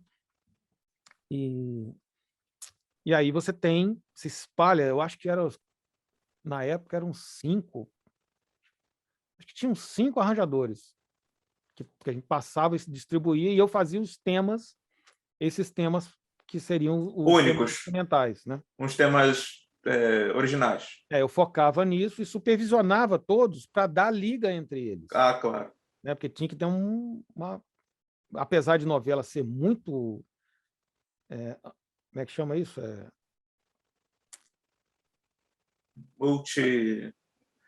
Multi-estilo, tudo. Você tem que ter um certo... Né? A gente tenta manter coerência, né? Coerência sonora. Né? Pois é, só para deixar claro para quem está assistindo também, essa questão que estava falando da coincidência, né? De uma música composta totalmente separada, né? E depois coincidir. Como é que funciona esse processo na novela? Realmente, todas as músicas são compostas antes ou até mesmo durante as filmagens da novela, mas sem necessariamente ter o corte final da cena, da cena que vai para o dia, da novela que vai para o dia, ou tem algum momento ou outro que eles vão te mandar uma cena com antecedência, eu quero que realmente faça a marcação, o scoring dessa cena. Como é que funciona isso? Como é que funciona o processo? A maioria é feito um banco de trilhas da novela, já pensado para os estilos, personagem, essa fase vai precisar mais disso, aquele personagem precisa... eu tenho o personagem tal que é guerreiro, então precisa de mais músicas de ação, mais músicas não sei o quê. A gente faz o banco de trilhas para ser utilizado na novela, porque isso é o que é viável fazer, porque tem 45 minutos por dia para ser sonorizado. Certo. Então, assim, e algumas cenas importantes, ou cena que não funcionou, às vezes, assim, não achou uma trilha, aí o editor, ou o diretor, ou o supervisor lá manda, Daniel, essa aqui a gente queria que você fizesse no vídeo, com o vídeo. Ou adapta essa música. Já teve uma coisa interessante que aconteceu. Já aconteceu outras vezes, mas eu me lembrei que foi agora interessante. O editor, que é o Gilson Câmara, um grande editor, parceiraço, que agora está em Gênesis, mas já fiz vários trabalhos com ele, ele pegou minhas trilhas mesmo e fez uma montagem que eu adorei, cara. Cara, eu falei, cara, que ótimo. Eu não faria isso agora, eu não conseguiria fazer isso. Aí eu só ajustei entendeu? Uma transição ou outra. Transição, cara, porque o cara usou, e sonoplasta faz isso direto, né? Sonoplasta tem uma participação na vida não só da novela, mas na novela é muito essencial, você fica muito na mão do sonoplasta. Se o sonoplasta for ruim, seu trabalho tá destruído. Porque você sabe... não é tu que vai colocar na imagem, né, a música. Então, não é o compositor. Então, digamos assim, para falar em termos de números, digamos assim, tu compões vários temas, sei lá, cada tema tem 1 a 2 minutos, algo assim. No mínimo 2 minutos. 2 minutos. Aí fica nesse banco, e aí o sonoplasta vai ver o quê? O roteiro, vai ver o corte e vai fazer o sonoplasta já recebe o corte. Já recebe o corte? Eu vou lendo o texto e vou tentando prever, né, e com os pedidos de diretor, da direção, prever o que vai precisar. Certo. E às vezes a gente nem consegue prever tanto, né? Então, em cima da hora, acontece... Eu vou compondo até o último dia, tipo assim, o último dia, geralmente, da novela, o capítulo vai sendo editado, sei lá o quê. É muito comum eu compor uma música no último dia, ou no dia anterior do último capítulo de uma novela. Então não é algo que fica lá, eu já fiz o banco, tá lá. Não. Fica sempre alimentando aquele banco. E fora as urgências, né? Que pode pintar. Daniel, manda aquela música sem isso, aquilo, não sei o quê, tem que fazer aquilo, ó. Só ficou pronta agora essa cena com o ator cantando, gravando na lapela, e eu tenho que afinar. Eu acabei ficando muito o Melodyne, para mim, é uma extensão da minha mão. Eu já consegui fazer coisas no Melodyne que nem eu acreditei, cara. Mais um parênteses aqui, mudando um pouco de trilha mais para Melodyne, já que tu falaste Melodyne, tu tens já trabalhaste com aquela versão que é fina até acorde? Sim, cara, aquilo é muito, muito inacreditável. É mesmo, né? Muita doideira. Porque isso deve ser muito útil para violão, para guitarra, coisas desse tipo, né? Que toca mais do que uma linha, né? Muito louco. E funciona mesmo. Funciona, cara. Não é todas as vezes, né? Porque Sim. depende muito de harmônicos, depende de um monte de coisa. Mas já salvou. Legal. É muito doido. Mas para esse caso que eu utilizei, principalmente em Gênesis, que teve muita gente cantando, teve uma outra novela que teve muita gente cantando também, eu acho que foi 10 Mandamentos. Mas igual Gênesis, eu acho que não teve, não. Agora, Gênesis está no ar agora, né? Está no ar, vai até outubro, eu acho. Isso quer dizer que tu continua compondo? Sim, o tempo inteiro. E como essa coisa que você falou, que a gente não consegue prever, é constante a sensação de você não ter feito o suficiente. E você tem que... Eu dou aquele exemplo do incêndio. Tem um monte de gente do incêndio, tem um monte de gente ali no incêndio. Mas você não pode salvar todo mundo. Então, o trabalho é você ir salvando quem que você consegue, Sim. Mas você tem aquela sensação que tem um monte de gente pegando fogo lá. Mas como é que tu te organiza nesse sentido? Assim, olha, vê assim, eu tenho, sei lá, 4 trilhas nessa linha de ação, tenho 4 de romance, eu tenho só 2 de comédia, eu vou compor mais de comédia. Então, e o editor, é muito interessante essa parceria que eu tenho com o editor, com o Sonoplasta, é que eles vão me passando, entendeu? Certo. Ele me lembrou assim, dias atrás, Daniel, tem pouco alegre. Tá. Não é que ele viu uma cena que não achou. Ele já sacou que pelo clima ali ter uma alegre só entendeu? Pode desfalcar. Entendi. Chegar uma cena grande ou um personagem muito, aí já tô correndo atrás do alegre. Então, isso é constante. Com certeza. Tem que ter mais suspense. Suspense mais pesado está funcionando mais. Isso é uma coisa que eu sempre falei, cara. Uma coisa é você ver a coisa escrita no papel e depois você vê ela filmada. Porque é tipo quem conta um conto aumenta um ponto. Está escrito ali, o autor imagina uma coisa. Aí vai o diretor, o ator interpreta de outro jeito, o diretor pede para ele fazer de outro jeito, vem o editor interpreta. Verdade. Aí vem o dono do produto e ainda manda mexer. Então, quando chega no vídeo, está desconectado do texto, muitas vezes. Sim. No texto você entende um clima e no vídeo é outro. Eu gosto sempre de me pautar pelo vídeo, mas só que eu não consigo. A novela não chega, não tem essa possibilidade. Então, sempre que dá, mas, cara, com essa... trabalho constante, é muito trabalho, é o dia inteiro, mas, cara, para mim, eu sempre estou como se fosse o meu primeiro dia de trabalho. Eu venho para o estúdio assim, com a felicidade imensa, só sai quando eu estou muito cansado ou quando a Ana me pede para dar um tempo. Sei como é. Então, Agora, eu me encaixo muito bem. Tu tens algum, digamos assim, um princípio para cada projeto, um princípio, digamos assim, temático? Porque, assim, falando, tem tantas trilhas, sei lá, tem 50, sei lá quantas trilhas diferentes, mas tem alguma linha que amarra todas essas trilhas? Por exemplo, vai falar, eu estava vendo aqui o José do Egito, tem algum instrumento ou algum tipo de, sei lá, textura ou progressão harmônica que, de certa forma, está presente na maioria das trilhas que traz essa coerência, essa uniformidade no projeto como um todo? Tu pensas em relação a isso também? Como é que funciona? Eu sempre tento dar essa característica diferente. É muito difícil, justamente pela quantidade de coisas que você tem que cobrir, né? Certo. Mas eu lembro, por exemplo, que o Rick Lázaro, como até o diretor gosta, o Edgar Miranda, que é o diretor de Gênesis também, gosta muito de rock, de coisa pesada, em Rick Lázaro eu pesei a mão mesmo. Enfiei o pé na jaca, como diz o outro. Tem a guitarra, dá para você escutar, entendeu? Instrumento mesmo, com drive, tem corda com drive, A coisa, quando ia mesmo saindo sangue do VU.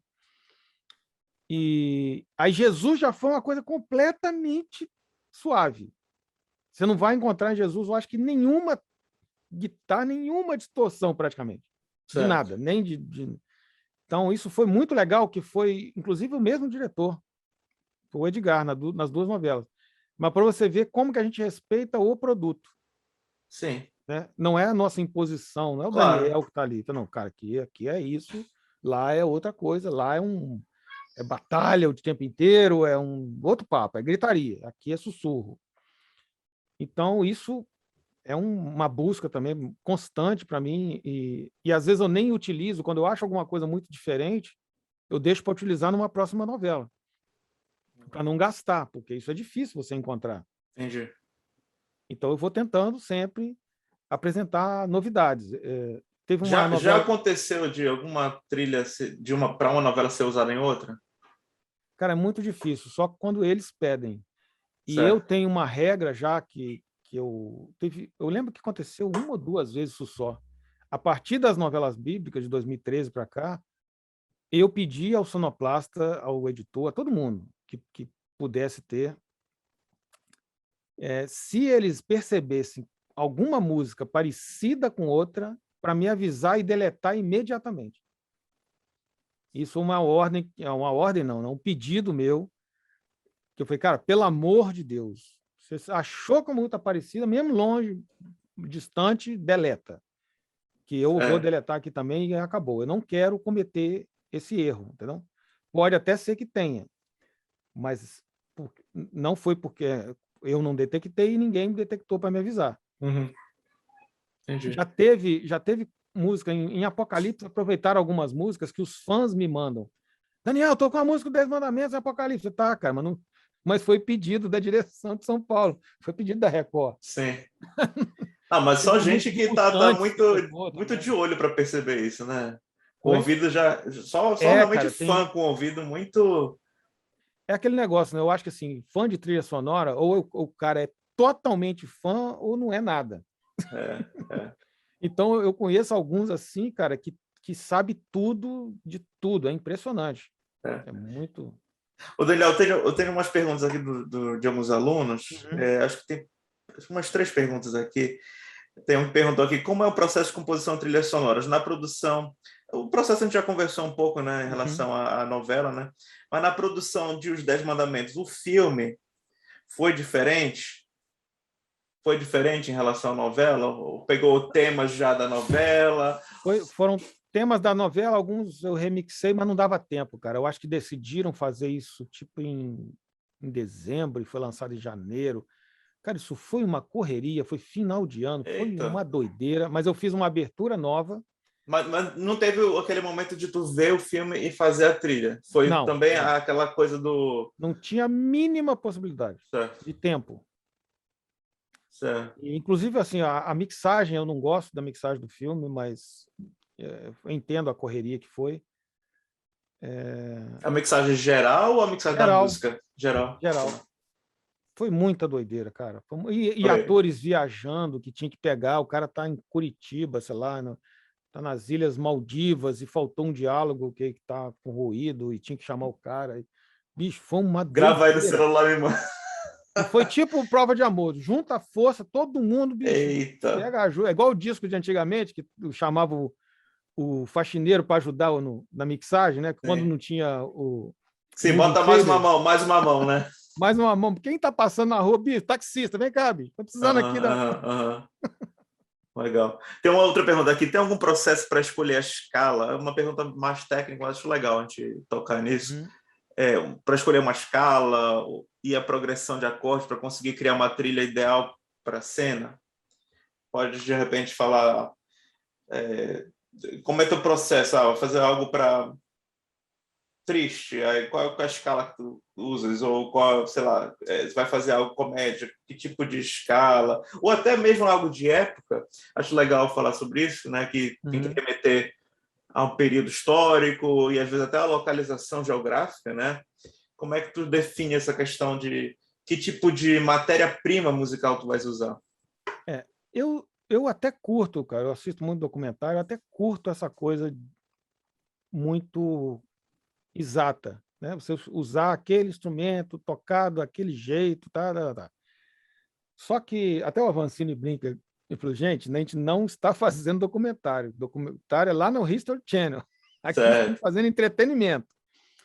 E por outras experiências que eu tive, às vezes é melhor você fazer uma coisa que parece que é real, do que o real. O real vai parecer falso. Ah, Isso é tá. muito doido, mas eu já tive experiências várias. Então, você tem aquele senso comum do que é música árabe. A música árabe é isso aqui. Ah, essa é música árabe, só porque usou a escala árabe. Certo, Mas se você tocou no piano, é árabe isso. Entendeu? certo. Então, você tem... Não tá fazendo aquela coisa pura, né? Usando É. só instrumentos lá daquela região. Então, é aquela coisa que o Hollywood sempre fez. Aham, Pega um negócio e, cara, embala para o mundo em tentar escutar. certo. Tiveram vários artistas que fizeram isso. Por exemplo, o Bob Marley, o primeiro disco dele, a comunidade reggae odiou, porque era um disco muito pop. Mas ele só virou, né? Porque ele fez um disco pop. Sim. Então, essa pop, pop, sei lá como é que chama, popularização, Aham, essa coisa de você entender e traduzir aquela coisa, porque música árabe é uma outra cultura, cara. é. Não é uma música fácil para os ouvidos de brasileiro, por exemplo, né? Ou da América Latina. Não entra tranquilamente. Verdade. Então você tem que dar aquela popzada, assim, aquela embalada, entendeu? Aham. Para a coisa passar. E pode vir o historiador, mas teve um historiador para mim que falou uma coisa muito interessante. Ele chegou, Daniel, eu estava escutando, cara, a música que tentaram reproduzir, que música horrível, que coisa horrível! Como é que porque não existia escala, não tinha nada, então é uma Pois coisa é. muito troncha. Então, assim, não dá para colocar aquilo, entendeu? Então, o que eu tenho? O que eu tento fazer, que eu já consegui, eu tive depoimentos muito emocionantes assim de pessoas falando, Daniel, naquela cena eu me senti lá por causa da sua música, porque era uma música estranha. Hum. Talvez até o próprio cara do Middle East, lá como é que chama? Oriente Médio, Oriente Médio. tenha esse sentido lá naquela época, porque a música que eu fiz não é nada. É o que Ah, eu tá. costumo falar, tipo nada. É toda desconjuntada, entendeu? Não é a música normal que você escuta nem lá, hoje em dia. Certo. Né? Então te leva para aquele lugar, assim, um lugar Algo, diferente, que você não sabe algo onde é. estranho. Ah, É. entendi. E isso eu achei muito curioso, que foram duas pessoas que estavam nesse dia. Um falou, o cara, eu senti a mesma coisa. Cara, como que uma música transporta a gente para um lugar que o cara Verdade. tinha assistido a cena antes e depois com a música. Então, quando chegou a música, ele se transportou para aquele clima. Eu Aham. achei muito legal esse depoimento. Tem mais duas perguntas aqui. Uma é em relação ao teu processo de composição mesmo, não pode ser em relação à trilha sonora mesmo, mas Uhum. como é que tu começa a compor? É na guitarra, é no violão e depois expande isso para uma instrumentação maior ou vai direto na dó e usa o teclado? Como é que funciona?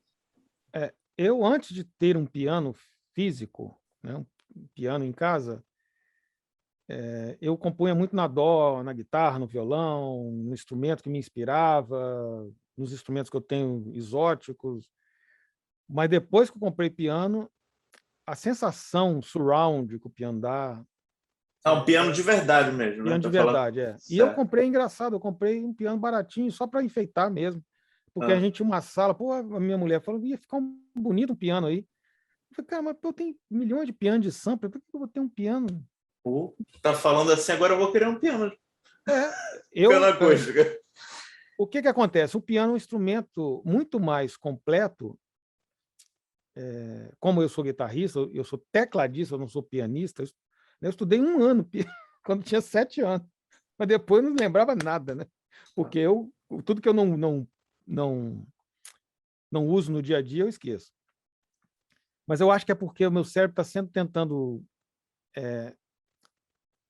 criar, então ele está tentando tirar coisas dele para fora e não colocar. Sim.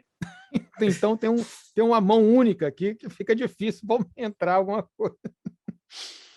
Então, quando eu comprei piano, eu comecei a tocar e começou a sair temas completos ali que eu gostava muito, inclusive mais temas românticos,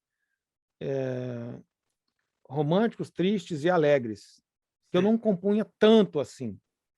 O piano, por ser uma coisa mais doce, eu gosto de tocar piano bem suave. E foi uma mudança na minha vida, cara. Depois que eu comprei piano, Era realmente. legal. Engraçado, um guitarrista, um violonista falando. Foi muito. E a sensação, hoje, antes de vir para cá, umas 2 horas, eu estava lá improvisando no piano. Então, eu gravo o improviso, porque se eu não gravar, não sai. Então, eu brinco que eu vejo as minhas mãos movimentando, né? Isso é uma capacidade que eu sempre tive, de entender que o cérebro atrapalha a criação. O cérebro que eu falo, é a nossa parte que fica analisando as coisas. Uhum. Isso aqui bloqueia, você fica com esses gabaritos, entendeu? Certo. Então, eu sempre consegui desligar esse gabarito. Então, Improvisando. Às vezes... Oi? Improvisando, né? Em qualquer momento. Certo. Até mesmo, agora você me lembrou um negócio que eu sempre esqueço de falar em entrevista, depois eu arrependo. Até quando eu tocava no baile, isso era um problema. Porque era muito comum a minha mão ir para um lugar que não tinha nada a ver. Pois é, isso que eu queria tocar nesse assunto. Uma pessoa que toca mais de um instrumento, por exemplo, sempre me pergunta assim, tu tocas o quê? Eu toco piano. Tá, mas o que tu tocas lá de piano? Eu falei, eu toco só piano mesmo. Minha formação toda é de piano e tal. Uhum. Mas tu sentes que essa questão de... Eu fiz 1 ano de violoncelo, mais para conhecer o instrumento, né, e tal. Eu também fiz. Não foi 1 ano, foi uns 3 meses, mas eu gostei muito, cara. Eu gostei. Não cheguei a tocar nada assim bonito, né, mas mais para conhecer. Mas eu ia te perguntar assim, tu acha que realmente indo para o piano, como é um instrumento que tu talvez não domina desde sempre, como violão, guitarra, tira esses vícios para onde a mão vai, não é isso? Não, acho que no meu caso, mesmo se eu tivesse uma formação, eu acho que não dá, tá? A montagem não daria, como eu te falo, eu acho que a minha construção mental não daria para ter uma formação acadêmica. Ela não, ou é uma coisa ou é outra. Não, eu digo assim, o vício, né? Tu tá no violão, tu sempre faz aquela mesma progressão de acordes e tal. Aí quando tu vai com outro instrumento, aí o negócio meio que se desenha de uma outra maneira. Isso é falado muito. Inclusive, eu conversando com o Matheus Starling, ele falou que na Berklee eles falam sobre isso. Sim. Eles mandam você afinar, eu acho que com outra pessoa afina a guitarra para você, ou o seu instrumento, o piano não dá, né? Mas se você é guitarrista, ele pede uma outra pessoa, muda a afinação. Aí ele te dá aquela guitarra para você justamente apagar apagar a fórmula, né? A fórmula, e você acha acordes maravilhosos ali. E quando tu te transpõe para um instrumento que tu não... tipo se eu tiver que tocar, sei lá, eu já aprendi, né? Logo comecei estudos musical, né?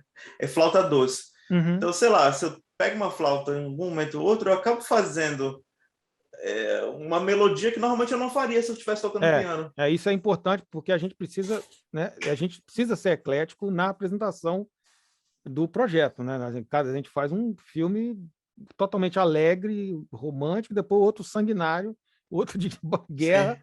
Então a gente precisa apresentar coisas novas. E eu acho que o principal motivo de todos os compositores, né, geralmente tem muito instrumento diferente, é tentando buscar essas frases fora. Um caminho diferente, né?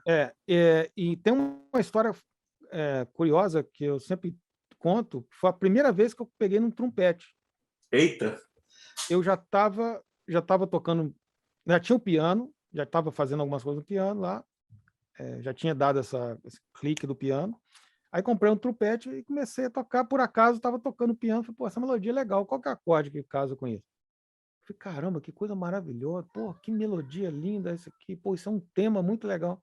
Só que você imagina o primeiro dia de uma pessoa tocando trompete. Não, um trompete sem... Assim, brincando mesmo, né? Brincando. Mas eu sabia a nota eu escutava a nota, né? No meu cérebro estava a nota. Ali isso é muito bacana. Uma coisa horrível. E eu me empolguei tanto com a melodia que eu falei, cara, chamei a minha esposa, vou dedicar essa melodia para você. Eu gostei muito. Aí na hora ela escutou assim, falei, não, tá horrível.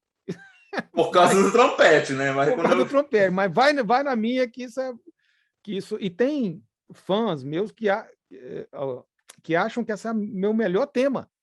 Foi criado no trompete, pela primeira vez que eu toquei. Legal. É muito doido, né? Então, assim, é mais um motivo que eu, pelo menos, tenho, né, na minha experiência, de ficar tentando outros instrumentos, outras afinações, outros saídos, mas eu não sinto tanto essa necessidade porque eu sempre tive essa desconexão, essa coisa de desligar o cérebro e deixar a mão tocar sozinha. Ah, tá. Entendi. Então, ela já vai para uns caminhos, entendeu? E vai, às vezes erra. Eu não estou nem aí, vou ali, não estou fazendo show nem nada. Eu tinha curiosidade, cara, até de fazer show dessa maneira. O Keith Jarrett faz, né? Só que, bicho, o Keith Jarrett é de outro planeta completamente, né? Ele senta no piano e vai tocando. Os shows dele é assim, Hamburgo, dia tal, faixa número 1, número 2, número 3. Porque ele sentou no piano e saiu tocando. Sim. Não sei se você sabe disso, tem vários discos dele assim. Não sei se ele chama assim, mas eu já ouvi, pelo menos em inglês, o pessoal chama de composição espontânea, alguma coisa assim. E não sei se é esse termo que o pessoal usa. Eu acho que é o risco gigante, né? Obviamente. Ele deve ter técnicas, assim como o Egberto Gismonti já falou, que, cara, ele gostaria de fazer tudo improvisado, mas ele tem que ter uns leaks ali no bolso, porque tem hora que a inspiração não vem, tem hora que o seu cérebro, né, não quer desligar e quer ficar ali tomando conta, você está preocupado com coisas. Eu tenho uma coisa muito interessante, que não tem nada a ver com o assunto, mas eu acho muito legal isso, o Egberto Gismonti contando quando ele foi tocar na China, eu acho. Primeira vez, ninguém avisou a ele, e o público é totalmente diferente. Aí ele acabou de tocar a música, aquele silêncio absurdo. Ninguém aplaudiu. Aí, você imagina, você no palco, primeira música. Sim. E, caramba, ele até com medo de olhar para cima. Caramba, o que deu? Aquele silêncio, cara, que parece uma eternidade. Aí, de repente, aquela multidão, aplauso, grita, tipo 10 segundos. Que isso? Um negócio ensaiado, praticamente. Cara, né? Ele ficou muito... O choque de cultura ali para ele, cara, foi muito louco aquilo. Muito engraçado. Eu fico imaginando esse momento. Eles são assim, espera para ter certeza que a música acabou. Ah, tá. Aí, quando tem certeza, aí com um começa aquela tiroteio de palma e é só um pedacinho e acabou. E deixa o cara... Que seria, se você for pensar, seria o mais lógico, né? Primeiro, você tem que ter certeza que a música acabou, você não pode interromper. Sim. E depois, você não pode ficar aplaudindo eternamente. Eu assisti shows no Brasil, o público brasileiro é muito curioso, né?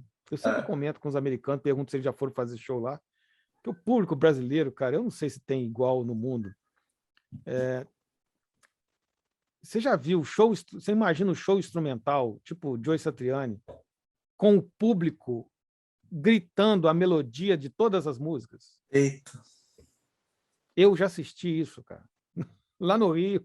Eu não sei se foi o Joe Satriani ou o Steve Vai. Imagina que loucura isso.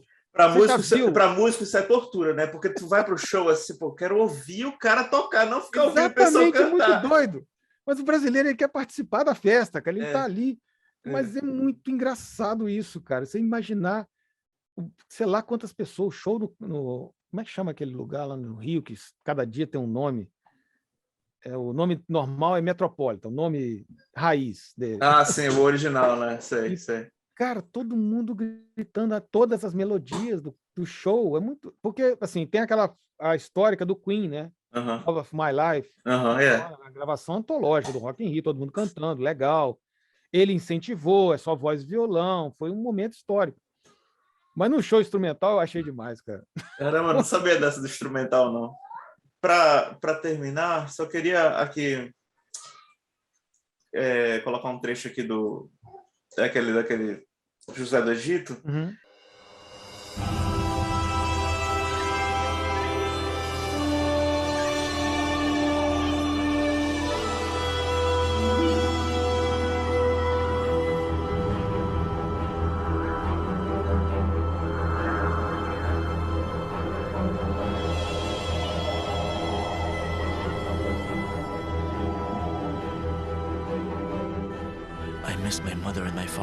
A minha primeira pergunta aqui seria em relação a essa instrumentação. É tudo sample?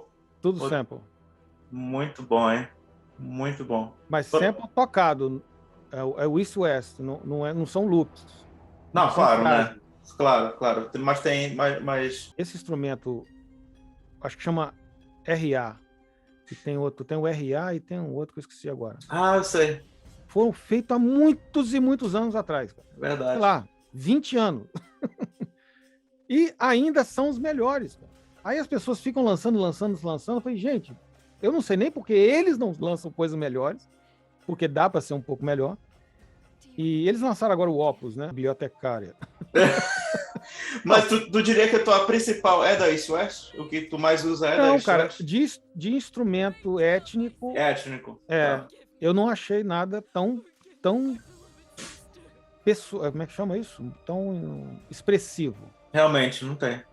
Eles têm. E toda vez que eu preciso de algo assim, eu vou lá e assino o Composer Cloud. Uhum. Normalmente eu não estou assinando, mas se eu preciso de algo realmente específico, étnico, né? Tem aquelas frases vocais, tem uns violões diferentes também e tal. Eu não gosto da interface deles. Eu também não. Acho ela meio burocrática, assim, mas agora esse Opus melhorou um pouco, mas eu tenho essa trava com interface, cara. Eu acho que a gente está muito atrasado ainda na questão de interface, né? De facilitar o uso das... É verdade. Uma coisa que eu não gosto da interface é assim, tu abre o RA, né? Que é o RA. Ah, tá. O botão, sei lá, do reverb tá aqui. Aí tu abre o outro lá de cordas, aí o botão tá bem aqui. Tu tá mudando de lugar, né? É até para você achar. Antes você não podia procurar o timbre, aí agora você procura, mas ele te mostra todos os timbres, até o que você não tem comprado. Entendeu? Assim, não destaca uma coisa da outra, é uma confusão, cara. Eita. Então, mas e as cordas aqui? As cordas são também daí. Esse instrumento aqui é tipo... O que seria esse instrumento étnico aqui? Tem o agudinho, que é o Zurna, eu não sei como se pronuncia exatamente, Zourna. Uhum. E tem o Duduk, que é um instrumento que eu adoro. O Duduk. Muito vibrato. Certo. Legal. Também não sei se fala Duduk, eu não sei. A gente fala Duduk mesmo e vamos nessa. Tá. Profissão são os segundos cortes, né? São a remontagem. Uhum. É o que transforma a nossa música em Frankenstein, né? A gente compõe o negócio todo lá, milimetricamente. Entende isso, cara. Que não, ou não entende, ou não quer saber. Não, eu tirei só um takezinho. Cara, não... Pelo amor de Deus. É triste. Rearranja. Mas aí, para esse projeto aqui, como é que tu decidiste em relação... Basicamente assim, como é que começou a compor a música para essa cena? Eu vou usar esses instrumentos, tem que fazer algo nessa linha aqui, digamos, com um pouco de movimento, mas eu vou usar esse instrumento étnico. Consegue lembrar? Para a pessoa se transportar para lá, eu achei que tinha que ter elementos étnicos. Certo. Se colocar só elementos étnicos, não vai ficar empolgante, não vai ficar cinemático, né? Então, e eu gosto dessa coisa da condução, né? De um ostinato, dessas coisas que vão... Que talvez seja a minha experiência com música eletrônica. Que você vai, aquela cadência carregando, entendeu? Aquela coisa que vai mantendo. Isso mantém a cena... ela ajuda a manter o ritmo da cena. Legal. Então, tem muita gente até que se surpreende com a quantidade de música que é utilizada nas novelas bíblicas, na novela da Record, inclusive. Uhum. Mas eu tenho certeza que se tirassem, a novela ia dar ia tirar essa coisa de fica mais lento. Fica mais lento, fica né? mais, a barriga, né? Que as pessoas chamam de barriga.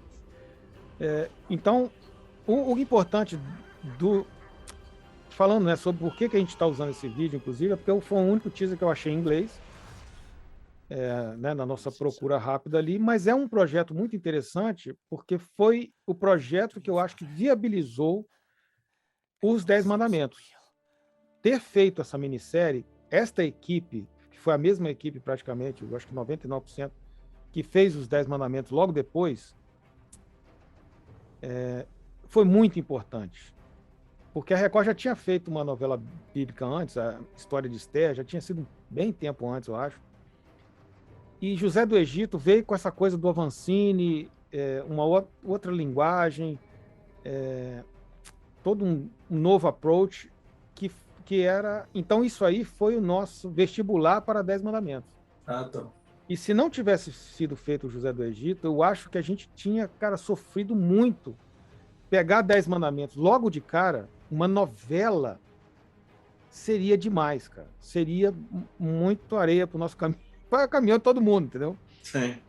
Então, eu acho José do Egito... Tem muita gente que me elogia até hoje. Ah, adoro José do Egito, minha melhor série.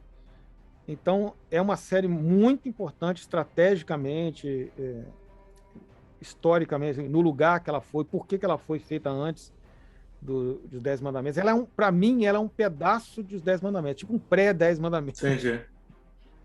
Então, é muito importante. Falando aqui dessa música de novo, do processo, Daniel, é algo que tu faz assim do início ao fim mesmo. Like, por exemplo, cria um tema, alguma coisa assim, e vai, sei lá, sozinho mesmo fazendo toda a montagem, todos os samples, até chegar à mixagem final da música, pelo menos. É tudo contigo mesmo? Ou tem uma equipe contigo? Como é que... Em José do Egito, eu ainda estava, até 10 Mandamentos, eu ainda estava fazendo a maioria das coisas. Desse jeito. Eu começava, eu finalizava, eu mixava, eu masterizava e vamos nessa. E manda pro editor, pro sonoplasta. E vamos em frente. Então, essa música aí, por exemplo, é um caso desse. Porque era minissérie, dava tempo, tinha como. E não tinha essa. Não aconteceu o que aconteceu depois de 10 Mandamentos, que é uma coisa muito curiosa. Acabou 10 Mandamentos, né, tiveram a decisão de fazer um próximo produto, e a tendência seriam vários. E o meu chefe na época chegou e falou assim: Daniel, adoramos 10 Mandamentos, não precisa nem falar, sucesso total, todo mundo satisfeito, tá tudo lindo. Agora é o seguinte, eu sei que o que eu tô te pedindo é meio estranho, mas a gente quer aquilo ali diferente. Que tem total coerência, né? A gente não pode fazer simplesmente 10 Mandamentos de novo. Sim. Então, tenta fazer aquilo com aquela qualidade que a gente adorou, tudo ali que você fez, mas arruma um jeito de ter um outro sabor aí, entendeu? De mudar de sabor, um mesmo sorvete, mas em vez de framboesa, você coloca um blueberry. Sim. Então, foi quando eu comecei a trabalhar mais com arranjadores. Eu comecei a compor menos. Compor menos, não. Compor eu sempre componho, porque eu tenho música para daqui a 50 anos. Se eu morrer, você pode pegar no meu HD aqui, tem tema para... Eita! É algo natural que flui, né? Eu componho, composição compulsiva, eu acho. Então, eu comecei a trabalhar com arranjadores. Então, eles conseguem pegar o meu tema e dar esse gosto diferente. Ah, tá. E aí, ficaram muito satisfeitos com Terra Prometida. E assim eu fui. Cada um eu tento mudar, usar e tento modificá-los também, porque eu, nessa questão de só compor o tema e supervisionar, né, e fazer tipo que seria uma, sei lá, produção musical, não sei, eu consigo ter o distanciamento para saber se eles estão sendo repetitivos ou não. Então, a coisa meio que fechou, encaixou perfeitamente. Agora, entendeu? Eu falo, cara, você está muito parecido com aquele tema lá, com aquela novela. Isso aqui a gente já usou, isso aqui não pode mais, isso aqui não é, isso aqui é para cá, isso aqui é para lá. Eu tenho... Porque se eu estivesse fazendo, seria muito mais difícil. Mas tu dá um direcionamento para eles, assim, olha, o tema é esse, é numa novela que se passa no Egito, então a gente tem que... Bora usar esses instrumentos. Sim, sempre referência é muito bom, porque referência... Às vezes eu uso referência do próprio arranjador. Ah, legal. Porque o cara me fala, pô, cara, uma alegre. Como assim? Eu falei, cara, tem uma alegre que a gente fez para essa novela aqui, maravilhosa. Você fez o arranjo aqui. E ele não tinha lembrado, não sei o quê. O arranjador, no caso, ele te entrega o produto final? Então ele faz tudo na DAW, com os samples e te entrega o ideal o track estéreo finalizado. Isso é o ideal. Às vezes eu pego e adiciono alguma coisa, tiro alguma coisa, mas a maioria das vezes, se não for, se eu tiver que pegar, passar por mim, começa a me tirar de outros trabalhos importantes. Eu preciso rever cena, preciso organizar as composições, eu preciso fazer um monte de coisa que quando eu pego uma coisa, um arranjo para arrumar, é uma coisa que eu tenho que evitar. Senão agarra a engrenagem, entendeu? Entendi. Então, o ideal é que eles me enviem a coisa já fechada, com algumas versões, né? Versão leve, versão forte, essas coisas assim. Então tu pede tipo mixagens alternativas, né? Alguma coisa assim. Legal. Isso sempre teve, novela sempre tem isso, né? Porque o Uhum. sonoplasta precisa de dar essas nuances, né? Uhum. Muito bom. Mas tem sido uma coisa muito... E tem também essa interação. Eu também não sou ditador, eu dito tudo. Eu aceito a opinião. Às vezes o cara vem com uma coisa que eu não estava esperando e eu acho melhor do que o que eu pedi a ele. Então tem muita interação, muito aprendizado. Eu não vou falar nomes aqui, porque se eu vou esquecer de alguém vai ficar... Mas tem uma equipe então hoje, tá? Tem Arranjadores tem assim... E tem a minha empresa também, né? A Music Solution, que também colabora muito. A Music Solution sou eu, o Luiz Heleno e o Júlio César. A gente tem uma base em São Paulo, né? Aqui em Los Angeles, o Luiz Heleno em Portugal, e é uma empresa de produção de trilha. Então, quando eu preciso algo também, que eu não estou dando conta aqui, eu já peço, a Music Solution me entrega toque de caixa, e às vezes assim me surpreende positivamente. Teve uma vez que eu precisei de uma música ação cômica. Eita! De uma hora para outra. Assim, era muito urgente, eu já estava fazendo outra cena, enrolado com outra coisa, e eles me enviaram 4 maravilhosos, cara. 4 temas já, inclusive esses temas eu nem compus, porque não dá nem tempo. Falei, cara, precisa sair amanhã. Aí o Júlio fez lá e, cara, foi maravilhoso. Que bacana. Então tá jóia. Temos também a UpTracks, né, que é o banco de trilha do grupo, né, Music Solution. A Music Solution é uma empresa de produção de música e a UpTracks é um banco de trilha. Tá. Vou já olhar isso. De repente eu coloco aqui na descrição do vídeo também, né? Legal. Poxa, Daniel, acho que é isso, né? De bater um papo aqui 2 horas. Muito Cara, bom. comigo é assim, eu falo muito. Não quero te prender, não, mas, poxa, muito obrigado aí pelo teu tempo, por todo... Assim, foi uma aula mesmo. Eu tenho certeza que não só eu gostei muito, mas todo mundo que for assistir isso aqui vai gostar muito. Quem é fã de trilha, quem é fã teu e quem quer realmente começar a compor, né, trilha no geral. Acho, poxa, a conversa foi numa profundidade em alguns aspectos assim que, poxa, foi uma aula mesmo. Muito obrigado.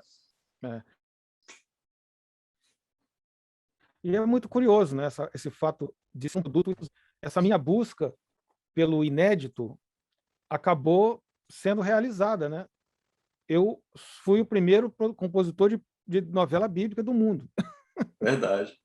E ainda sou, porque eu acho que nenhum país fez novela bíblica. Então, isso me sacia, né, de uma certa maneira, essa busca, esse, sei lá, vazio interior que eu tinha. Não sei o que é isso, mas é muito curioso que a coisa foi levando e eu cheguei lá, né? E eu tenho uma satisfação, uma honra enorme, porque outra coisa também que eu não... Sempre quando eu esqueço de falar, eu me arrependo, é que com você trabalhando com o trabalho na novela bíblica, você vai no nível de emoção da pessoa além do que você pode ir em outros filmes. Porque vai no nível da fé. Então, quando a pessoa chega para mim e fala que usa uma música minha para fazer oração e que ela se sente mais conectada com Deus... Interessante isso aí. Isto é um nível, o primeiro depoimento que eu recebi foi em 10 Mandamentos. para mim, novamente, é um nível no jogo que eu achei que não tinha esse nível. Verdade. Passei lá do... E isso, para mim, é uma coisa assim, cara, que coisa doida. É uma camada a mais que as pessoas nem sabem que existe, mas que é uma conexão. Cara, a sua música me faz conectar melhor com Deus. Ô, bicho, olha só que coisa valiosa isso, É né? privilégio. Que bacana. É um, é um, é um testemunho realmente muito bacana, né? E De Dez ouvir. Mandamentos teve uma mudança muito também na vida de muitas pessoas. Todas as novelas bíblicas, mas Dez Mandamentos, como foi a que mais bombou Aham. e que eu acompanhei mais de perto, assim, a rede social, a mudança na vida das pessoas, cara, é uma coisa interessante, muito forte, cara. Famílias que ninguém conversava começaram a se unir e assistir a novela junto. Cara, é muito, Que legal. muito emocionante. E a música tem um poder muito grande nisso, né? Para É. ajudar a contar a história, É legal né? que a música vai mantendo, né? Porque a novela a pessoa não assiste várias vezes. Então a música é um subproduto que mantém a chama da novela acesa, né? Eu acho que é um Verdade, dos únicos subprodutos, né? verdade, Subproduto no melhor sentido da palavra. verdade. Então, Maravilha, Felipe. a trilha tá no Spotify, no todas Tá, essas plataformas. Legal, eu tá. E, vou. e tá tendo tô tendo um spread, assim, uma divulgação, uma aceitação nos países. Minha música está se espalhando pelo mundo assim de uma maneira que muito interessante. Eu ainda nem sei se é exatamente só novela, porque tem países que não tem novela. Então tem visto pela estatística do meu site que eu estou tendo conseguindo uma penetração maior nos países assim que está me dando uma satisfação e essa vontade de fazer ainda mais música, como se não, né? É curioso quem me conhece acha que eu trabalho demais, mas mal sabe que eu só faço 5%, 2% que eu gostaria. Eita, Então, isso está me dando esse gás, esse cara, que eu preciso encontrar alguma maneira de lançar mais coisa, de ter mais coisa, porque tem pessoas no mundo querendo escutar a minha música. Isso é muito legal. muito legal. E as novelas estão sendo expandidas também, né? Sim, Traduzidas e dubladas para. Então, poxa, e a qualidade, assim, a gente falou muito de música, né? Mas a qualidade dessas novelas bíblicas da Record é um negócio é uma coisa impressionante. impressionante, né? Coisa de cinema mesmo, né? É. Parte E eu visual e tal. muito americano, Caracterização, você vai mostrar para alguns americanos, você vai ver, cara. Eles vão achar, você vai parecer que eles estão vendo fantasma. Eles não acreditam que você fala, cara, isso é novela, 45 minutos por dia disso aqui. Mesmo o cara, bicho, mais top de Hollywood, o cara não acredita. é. Porque é uma engrenagem monstro, é muita gente, é um motor gigante para conseguir fazer isso, cara. E Uhum. tem que estar tudo muito redondinho para a coisa funcionar, é impressionante. Né? E eles têm essa associação de telenovela, uma coisa simples, uma coisa ali, só para, não sei, né? Uma historinha. Sim. É um impacto muito grande. Né? A gente está. É um produto que para dar orgulho para o brasileiro, né, cara? É verdade, verdade. É Não, um novo. já que citaste em termos de engrenagem, eu queria, só para terminar, só mais uma Uhum. pergunta que me surgiu agora aqui, é em termos de orçamento, que eu imagino, cada capítulo do negócio é monstruoso em termos de orçamento. É, a gente tem pelo menos aqui nos Estados Unidos, a gente tem um certo, digamos assim, padrão, ou pelo menos um ponto de partida de como cobrar para fazer trilha sonora para filme, seja, sei lá, ou para um comercial, seja um projeto institucional, ou até um filme, ou um curta-metragem, o que for, tem, de certa forma, digamos assim, um ponto de partida, uma base. E como é que funciona isso em relação à novela? É algo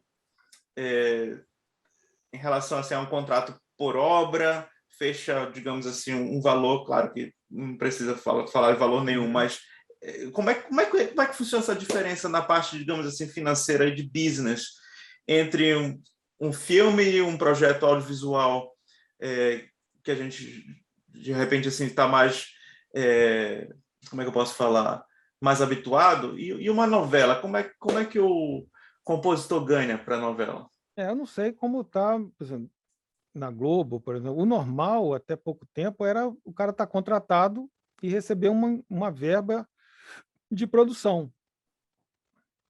Então, Certo. ele está contratado, ele está ali à disposição da empresa para fazer qualquer coisa, qualquer produto. Se eu não estou fazendo, sei lá, 10 mandamentos, eu estou fazendo uma outra coisa, preparando a próxima novela, estou ali. Então, Ah, geralmente é assim, tá. você tem um contrato e algum verbo de produção. Ah, então fecha digamos, tem um contrato normal e fora isso tem uma produção, aí tem algo a mais, digamos, para contratar músico ou É, orquestra, alguma coisa assim. Ah, legal. Então tu mas tá varia sempre muito, né, cara? Cada produto é de um jeito. Então, certo, nesse caso, por exemplo, eu estou falando da coisa normal porque é o único parâmetro que dá para ter, que nem é tanto assim, né? Porque Brasil, praticamente hoje, eu acho que tem um SBT também que faz novela, mas no SBT eu não sei como é que é. Mas a Globo eu conheço, né? Você deve conhecer também vários compositores lá que estão lá há muitos anos. uhum, Deu uma renovada recentemente, mas pelo que eu sei é assim também. É contratado direto da casa para poder ficar à disposição lá. Ó, vai para o Faustão, vai para não sei quem, vai tal novela, vai para aqui, vai para série tal. certo. Legal. E fora isso, tu ganhas alguma coisa como novela em termos de royalties depois, alguma coisa assim, ou não? É Não, só tem o tem também? recebimento do ECAD, né? Ah, O tá. ECAD, o direito autoral no geral, né? Diretoral, tá. Só para saber se existe algo nessa linha também. Uhum. Legal. Muito bom, Daniel. Obrigado mais uma vez.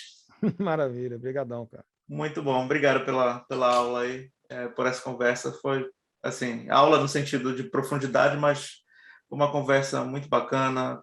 Poxa, muito bom te conhecer, assim, por vídeo mesmo, né? Tu és muito gente boa. Obrigado mais uma vez.